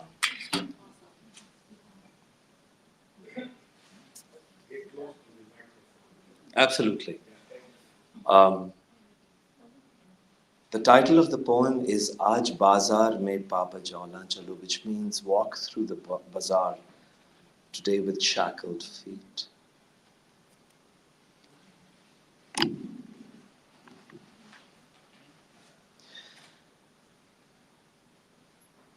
चश्मे नम जाने शोरीदा काफी नहीं,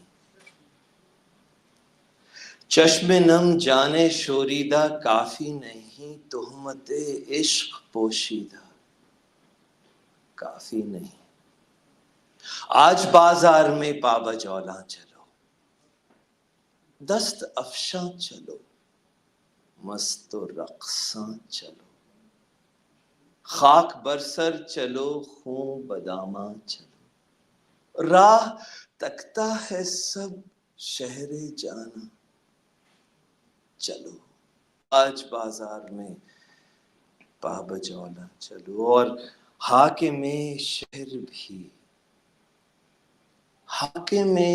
शहर भी मजमए आम भी, तीरे इल्जाम भी, संगे दुश्मन भी, सुबह नाशाद भी, रोजे नाकाम भी,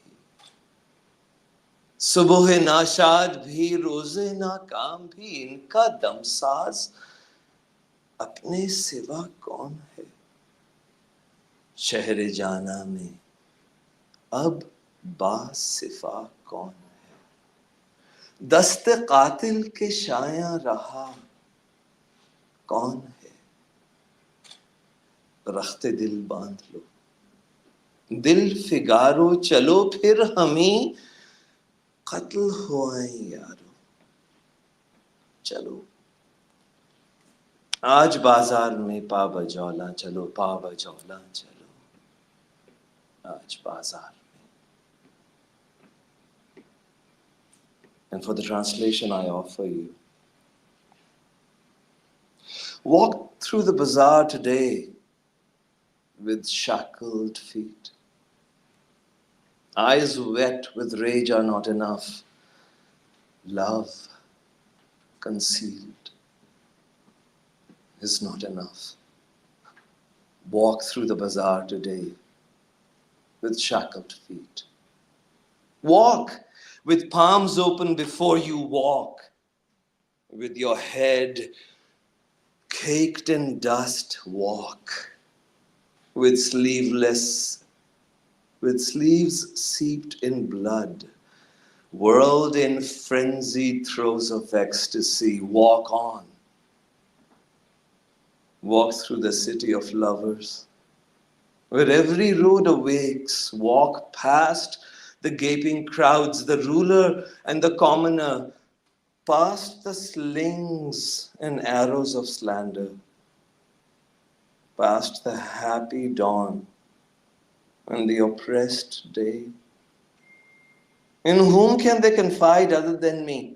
I alone, whose heart is clean in the city of lovers, and who is fit to die at the hands of the executioner. Bind the heart. Prepare yourself. Oh, with aching hearts come, let us walk again towards our demise. And I thank you. This is a poem by Faiz Ahmed Faiz. So much. Thank you, Nasser. Nasser, not Nasir. And I know I know something about Nasser, which you may not know. He has a beautiful voice, and he's part of the choir. And he actually sang in Arabic, by the way, with Luan Al-Fantar a few weeks ago when we had a concert here at the museum. So another round of applause for Nasser, please. Thank you for sharing. I'd love to invite Mina. Is Mina in the house? Woo! All right. we need to definitely do something about this. Yeah, take that. I'm gonna take that out.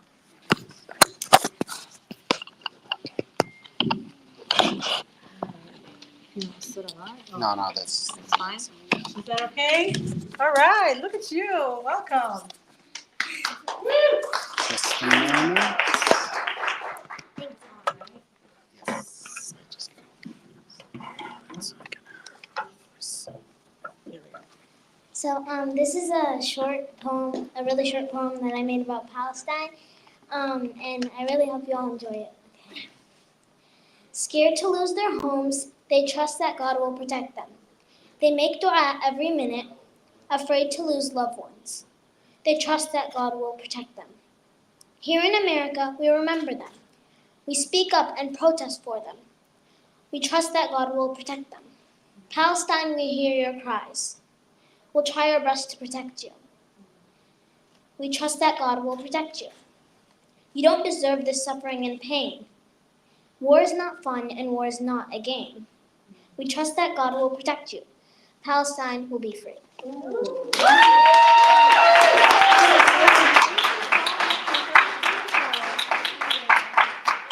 Yes, Palestine will definitely be free. Thank you so much, Mina. I hope to see you at every open mic. I would love, yeah, that was beautiful. I love this intergenerational space that we have here that we're creating. It's pretty cool, intergenerational. Afifa, where is Afifa? Can I see? All right, let's welcome Afifa to the stage, please.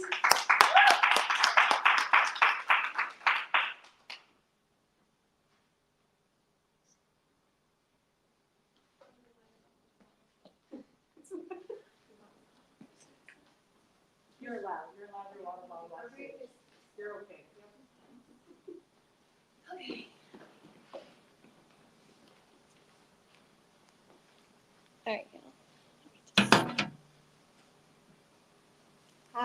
Hi everyone. I'm Afifa. I am an engineer and a gardener. Yes, yes, clap for that. Go do it. Okay. Sorry, I just want to have. How do I bring this up high? You want to bring it high? Yep. I'm a tall girl. There we go. Is that better? Is that good? Yeah. Okay. Okay. All right. This poem is in a couple parts, just kind of like a train of thought type of vibe.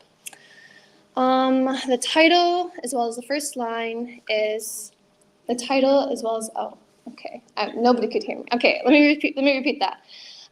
This poem is in a couple parts, kind of like a train of consciousness.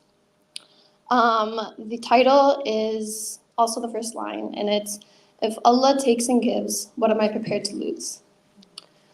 Okay, first part. Also, everybody's poems made me really weepy. This isn't necessarily like a sad poem, but I might cry, so be prepared. Okay. I began to compost before I even grew a single thing from seed. I was called to understand death before I created life, even though I went in uncertain, confused, knowing something was missing, but not having the knowledge or the words to define it.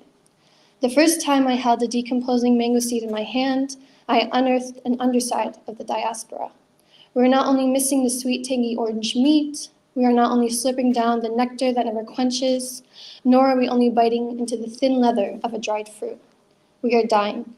Dying in foreign lands and landfills. Our seeds are not planted to feed our children. They are tossed into the trash, rotting and ruining their journey from home to this unsafe place, a lifespan disrupted. I had to work within the constraints of the yard, which was no compost. I stuck to my corner and scavenged scraps from the kitchen. I argued with my dad about it, his experience with compost, the rotting scent of vegetation that emanated from a neighbor's yard years ago. And now he is sure that I will recreate their mistakes, and he will be forced to either live with it or disappoint me in his refusal. It has now been almost 5 years since that bucket of scraps, and my pile has tripled in size, and I compost everything, even my disappointment. Okay, part 2. My mother tongue is English. Her mother's tongue, assimilated Italian. My mother's tongue is English, a colonizing language. My mother tongue is hope, a book of poems and prose written between the duties of a mother, a wife, a woman. My mother's tongue was reading. My mother's tongue was bleeding from teeth, trying to meet teeth with it resting right between them. My mother tongue is trying, pleading, seething. I downloaded an Arabic keyboard on my laptop, and now whenever my mouse needs a text box, the words are no longer in my mother tongue, and I don't know how to change it back. X marks the spot of my mother tongues. My mother's mother, my father's mother meet in me, their tongues wagging with wisdom.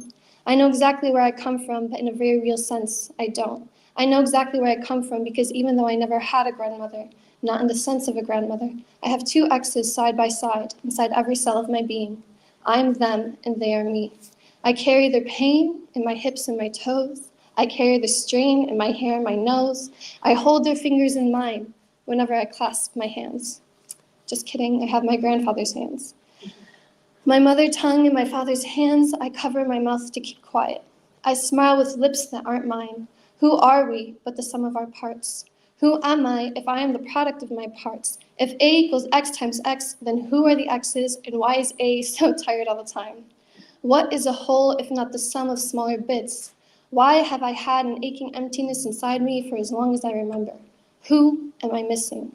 Why did I know as a child that there were questions that I'd never have the answer to?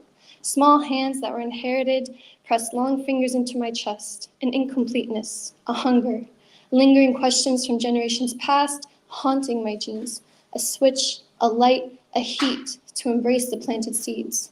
My mother and her mother and her mother before her, I don't know where I fit in. We speak of ancestors, but what happens when your language has been colonized? What happens when your mother loses her tongue? Yeah,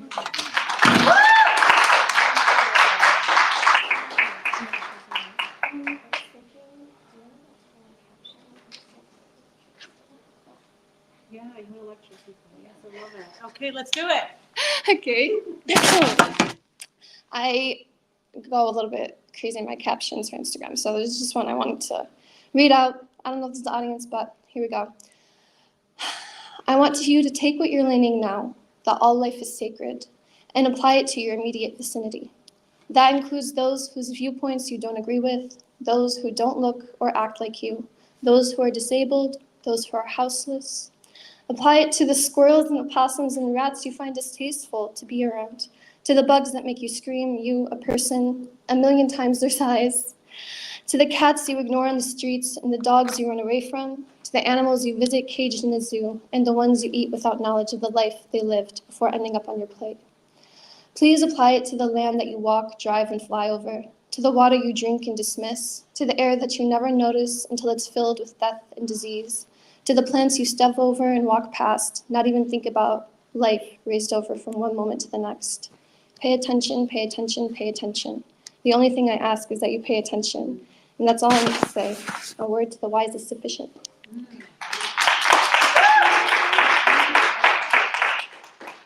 Thanks, Afifi. I love Afifi's posts. If you don't follow her on Instagram, do that. It's wonderful, gardener.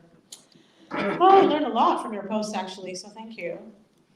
I would like to invite Reem. Is Reem in the house? Yes. Welcome, welcome.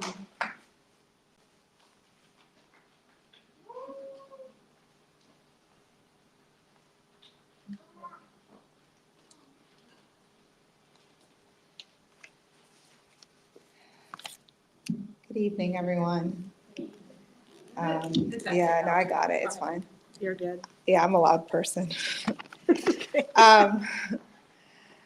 I'm performing a poem that's almost 13 years old. So here, I'm just gonna start. It's called Obvious. There are things that are plainly obvious with no lingering doubt about them. Sometimes it takes years to understand them, and if you're like me, maybe decades. Sometimes it takes seconds, but once you know, you know, you know? But really I don't. For me, Reem was Reem, and that was it. I did not realize that I was Arab until this year. Yes, this year, January 1st, 2011. It took me over 24 years to determine that fact. When people asked me, Reem, where are you from? And Boston was not the right answer. Reem, what do you think about what's going on in the Middle East? And it had nothing to do with the fact that I'm a political scientist. Reem, when do you think you'll be going back home? And well, that caused a head tilt, a look of utter, huh? Maybe I never internalized it. Maybe no one ever pointed it out to me. Maybe, like Du Bois, it wasn't until I left Massachusetts and met others of my kind that I realized that I was an other, lumped into a group, culturally, constantly striving, culturally schizophrenic, stigmatized by the media, a love-hate relationship, a sense of double consciousness, a group identity that overlaps me, encompasses me, becomes me. I just don't know. There are things that are plainly obvious with no lingering doubt about them. Sometimes it takes years to understand them, and if you're like me, maybe decades. Sometimes it takes seconds, but once you know, you know, you know? But really I don't. And it makes me curious, slightly skeptical, somewhat uncertain, a tad bit bewildered, fairly concerned, quite suspiciously surprised to why someone has the audacity to tell me who I am and then succeeds at making me question it. Therefore, لست مثل الآخرين. I dream and I dream and I dream. لست مثل الآخرين because I know what it means to be me. لست مثل الآخرين because when you tell me who I am, I respond in poetry. لست مثل الآخرين, and I am the other. I don't care, nor do I question it. I embrace it, love it, feel it, put it in a box, gift wrap it, and stuff it into my pocket. لست مثل الآخرين. أنا منهم, which means I'm not like the others, I am of them. Thank you. Thank you, Reem. Well, when did you write that poem? 2011. Yeah, I mean, I hope you wrote, I hope you're still writing. Oh, Yeah, thank you so much for sharing your poetry. Are you in do you live in Dearborn? Are you local to? Okay, okay, awesome, welcome, wonderful. I would like to welcome, what am I looking at? Noor. Noor and then Hassan, yes, Noor. Are we doing music, Yafi, or what? Oh, okay. We'll think about it. Hi everybody. I am feeling really awash in all of the poetry that I've heard so far tonight. There are just, I don't know, like there's just so many conversations and intersections that I'm feeling with each of you, and I'm just feeling really grateful to be here in community together right now and always. I am pretty new to the area, quite new to Dearborn, and I teach here at the museum along with Sahara, whose beautiful work you heard earlier in the Writing Fellows program.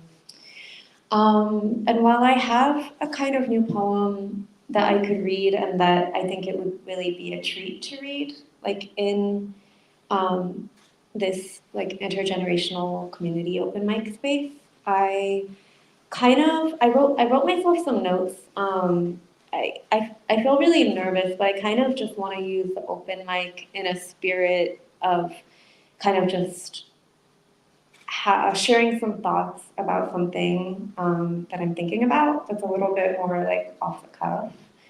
And I feel a little shy about this because I'm particularly scatterbrained at the moment because I am on my period and having really bad cramps.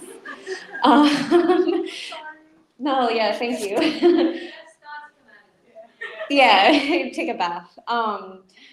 But also because of being like recognizing that I am very new here and have a lot to learn. So just I'm hoping that I can share some thoughts, but also that this can be a little bit more of a conversation. And also, it's about many things that I don't know much about. So one of the things that it's about is the NFL draft coming to Detroit. Do y'all know about that? Okay, so it's funny because I don't even know what the NFL draft means. Like, I know that the NFL is football, but I don't really understand like how big of a deal it is. So maybe someone can fill me in on that later. But something that I learned from the Dearborn News that I follow online on social media is that there's gonna be a big prayer area, like a musalla, that is gonna be built like in the NFL draft complex. And they're hiring like a contractor, like an auto contractor from here in Dearborn to build that. And I guess like I want to ask you all, it's hard, I don't really see, well, maybe with my eyes covered I see more, but like on first read, like how does that sound to people? Like thumbs up, sideways, down, like what do you think about like this is the first time in a really big like football game, event, that there's gonna be like a prayer space for Muslims. How do we feel about that? How do you feel about that? Okay, like yay, Thumbs up, thumbs down? maybe like vocal. Like, are you into it? Are you like, eh? Are you like, something else? no, Yeah. what? I wonder if the draft happens anywhere else, whether they will extend that. The draft? I think it's kind of like the Olympics, where it like is this is my sense as someone who knows. This is my sense as someone who knows nothing. Is it's kind of like when the Olympics comes to a city and then they build all this like stuff and then like in theory like boosts the economy but causes a lot of like fucked up like social stratification issues and like gentrification. I guess How do you feel about the fact that there's a I prayer space? I feel like it's something that is actually like actually very fucked up and worrisome to me because of a few reasons. One, I feel like what we need right now is not just like blanket representation, you know? Like I feel like well, I'll get to that later, but I think that like one, I have strong feelings about it because in this bill, the name of which I'm not remembering right now, that got passed since October 7th, that is like conflating anti-Zionist statements with anti-Semitic statements, like legally. One component of it is actually essentially organizing like birthright trips among like NFL players to Israel. And in part, that's like an intentional decision that's being made and like a lot of like funding is being put there in part because of the strong links between the pro-Palestine movement and like Black solidarity with Palestine and the like current and historical linkages between our movements. And so I think that there's something about like false representation within the NFL like community and like stadium space that is kind of tokenistic representation, you know, like checking off a box, kind of the way that like companies like Target will do a lot of investing in like private policing and surveillance and then be throwing a little bit of money to like community representation or like marginalized identity at the same time. But like the discrepancy in investment is really worrisome and tokenistic. And I think that I find it particularly scary in the context of Detroit, which is obviously like a historic Black Mecca, a like cultural Mecca, but also considering like the strong solidarity movement here that we have, but also like the historic like lack of solidarity and exploitation that exists within the Detroit and the Detroit metro area of the Black community, like by people within the art community who like choose a more like white assimilationist route. And I think that it just feels like extra important right now for us to be thinking about that. Extra important to be thinking about where we put our energy. And I also just want us to be thinking about like demanding real agency and real investment, and that's kind of part of why I appreciate spaces like the museum. You know, it's like this is our space, and we can have really nuanced conversations here. We can speak in multiple languages here, you know, like we have tonight. So I don't know, these are just some like rough thoughts, and I would love to talk and share and learn from people about this issue and others. So thank you.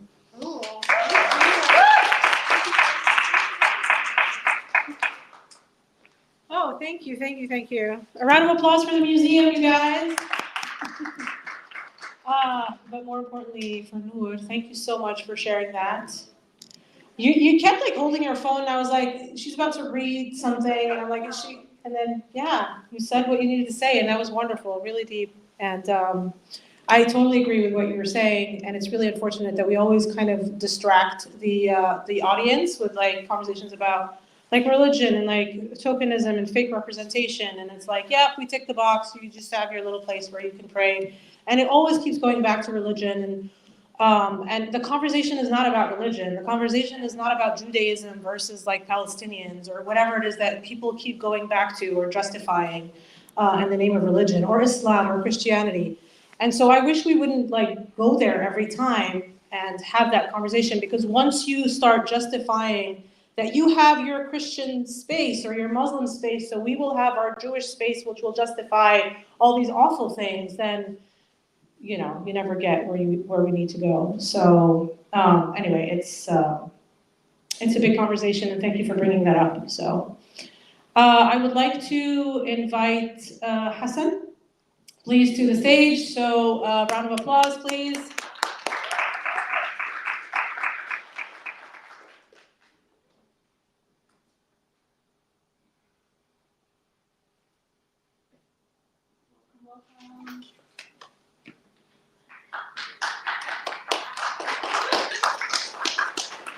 Thank you. I regret that I don't, in my life now, I am in my 80s, and I didn't really make the time to write poetry enough. No apologies, because other priorities, I'm more known as an activist all my life, from the time I was a student at Wayne, president of the Arab students, to the present. But I find myself sometime in pain, and probably that's when I write most. And it's amazing that I could not write anything during the Gaza 7 months, 6 months now. So, but I am mesmerized by what's going on, still doing the things that I need to do in terms of activism. And I appreciate Nadwa bringing Pape to our town. It's a breakthrough. Thank you very much. I may have told you last time, I ordinarily write in English, and in the last 2-3 years I started writing in Arabic, and it seems like it's a different realm for me in terms of imagination and reach. So I'm sharing with you another Arabic poem tonight.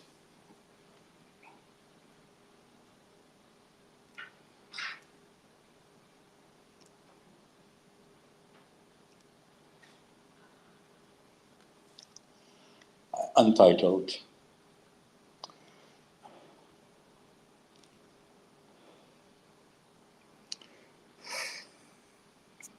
ساد الظلم يومي وساد الدهر حتى الظن أفتى بأن الظلم حق وأن البؤس قدر، ليعلو الجهل فينا حكمة في بلاط القصر، قصرا للزعيم للأمير للمليك.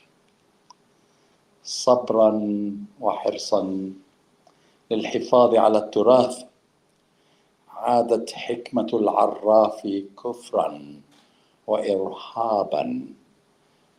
أيها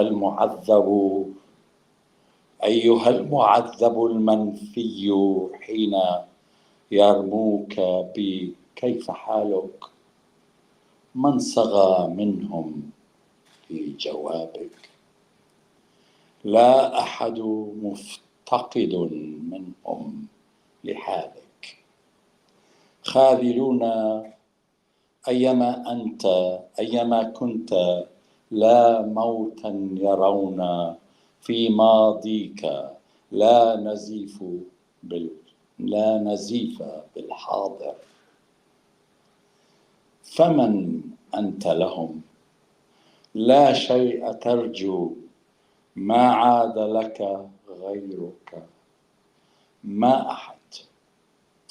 خيمة فيك مشردا عشت، أنا بقيت فيك بين لوحات الفنون على جدار القصر، مئات في الصور، فوق ضوء هنا تحت ضوء هناك، بين إبداع مصباح فرعون وكابة من عهد لويس السادس حقر. لك غنوة أزمها منقوشة في، أزمها خيمتي في لازمة. أينما أمشي في متحف الفنون أمام مسرح الأوبرا وسط المدينة، أزم وسط المدينة.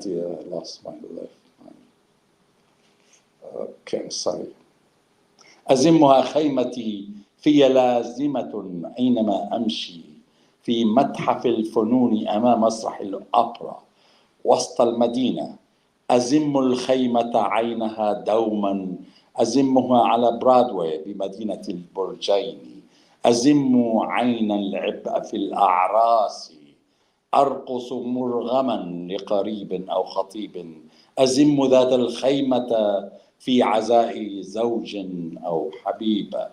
خيمتي ذاتي، بل بقائي بانتظار عودتي أو شقائي بنهايتي تسبقني. ليبوس لي هناك حنين نابض في شلالا يخر في الليل حتى النهار، ثم الليل إلى الضحى.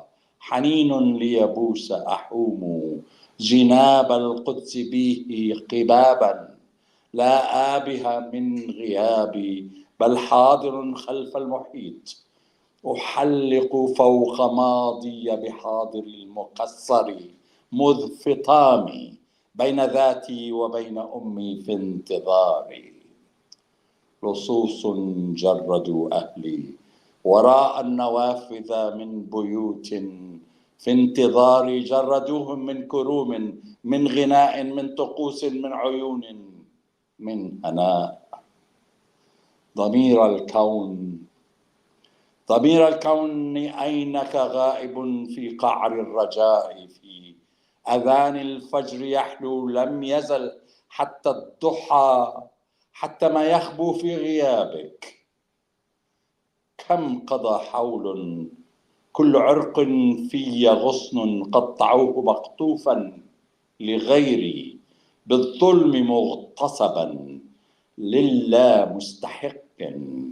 لم يعد مني بعد إلا شفا ميت قط يصحو في جيوش الذاكرة. اليوم يسن عزمي، بغد هزيمة مستحيل، لا سوى عزمي يشد بي عزمي. لوحدي بقيت وفي حلمي، لا نوم لا قوم لي إلا يبوس ماضي المحاصر في ساعات يومي لكي ينقض غدي على العابر الغريب مغتصبي. لا لوم لي ضد الزعيم، لا الإسلام، لا العربان، لا لوم لي، لا نوم، لا قوم إلا الحصار في ضد النوم، ضد الانسحاب، ضد الهزيمة. لم يبق لي إلا حصار الموت، ضد الموت بقيت وحدي أتعبط طواحين الهواء. بقيت وحدي تعبطت طواحين الهواء بضلوعي بعدما انكسرت كل العصي في نزال الهوى. لم يبق لي إلا النصر في عناق الهاوية.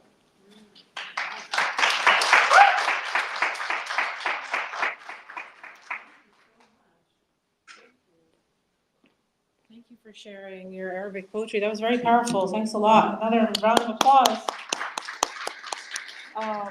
Love that we have more Arabic. I know we are way past time, so it's like 8:45, and I thank you so much for staying for this long. We started late, and we're kind of like going over time. I just want to ask if you're kind of in the mood for like that's our lineup, by the way, that's our open mic lineup. Another round of applause for everybody. I just wanted to see if you're in the mood for some like music with Rafiq, like some oud, just for a few minutes. How do we feel about that? Yeah, we're good. Yeah, okay, all right, we'll do that.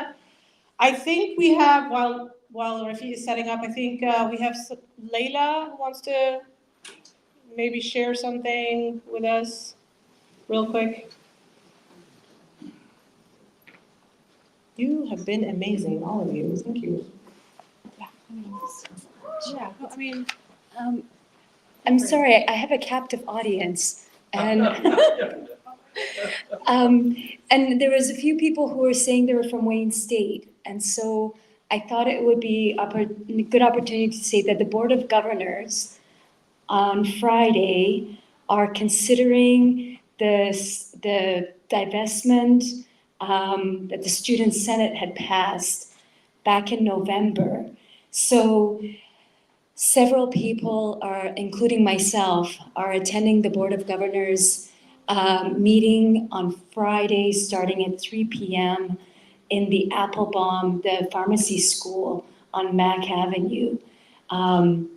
So if you're interested in attending and showing your support for the Student Senate divestment resolution, the Board of Governors is deciding whether they want to take it up in their meeting. So the more people show up and say, you know, we want you to take this up and to consider passing the divestment resolution, the better. So that's happening Friday, 3 p.m. in the Pharmacy School Board of Governors meeting. Thank you so much. thanks so much. So Friday at 3 p.m. in the Pharmacy School. Send us the link, yes, and then we'll share it with everybody. Thanks a lot for sharing that. It's really important. How are we feeling, Rafiq? You want to play though? I mean, no, you go ahead. You go ahead and do. Oh God. I mean, I play Derbeke. I don't play Derbeke. I just kind of do that a little bit. Do we have to make this lower? No, No. Okay. here before it breaks.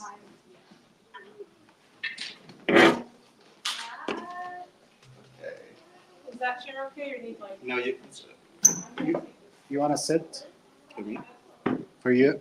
I'll sit. Okay. That's okay. We I'll sit. All right. Do you want to do I just have a lot of hope in you, like I did 20 years ago. Right? When we had Bob Hope, remember? I remember. And one of my influencers, Johnny Cash, Yes. you know, also 20 years ago. But nowadays, People are leaving. Look. is that Norm? Show you back. I'm not singing. Oh, okay, so just wait. Yeah, I'll just wait. Okay. Do something here. Alright, so I'll show you. So let's see. So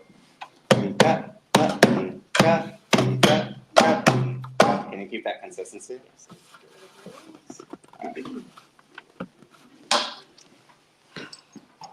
We're gonna be here till 11 p.m. So.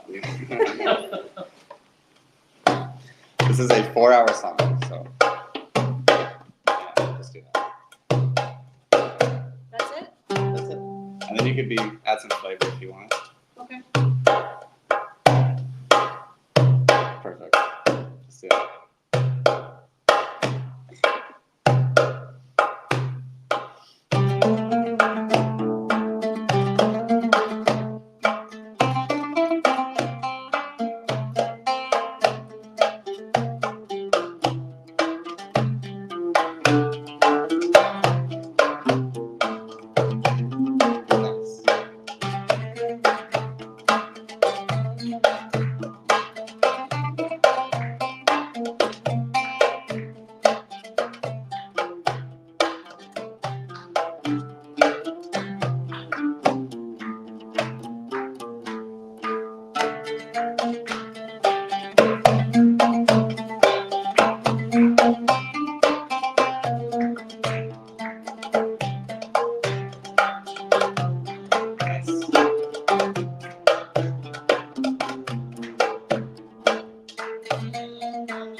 Wasn't he great?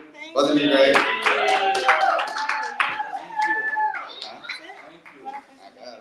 I mean, I was like. Well, all right. Well, thank you so much, you guys.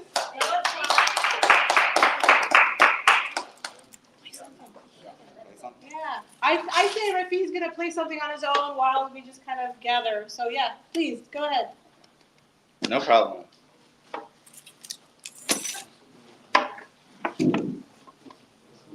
Told you I'd keep you all night. I mean, feel free to. The show is over. I'm just gonna be a sad man playing music on the stage. Is that giving you trouble? No, not at all. Here we go. There we go. Okay. Let's see.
Because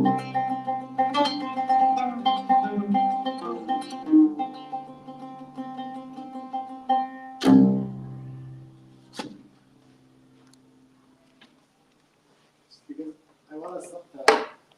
No problem.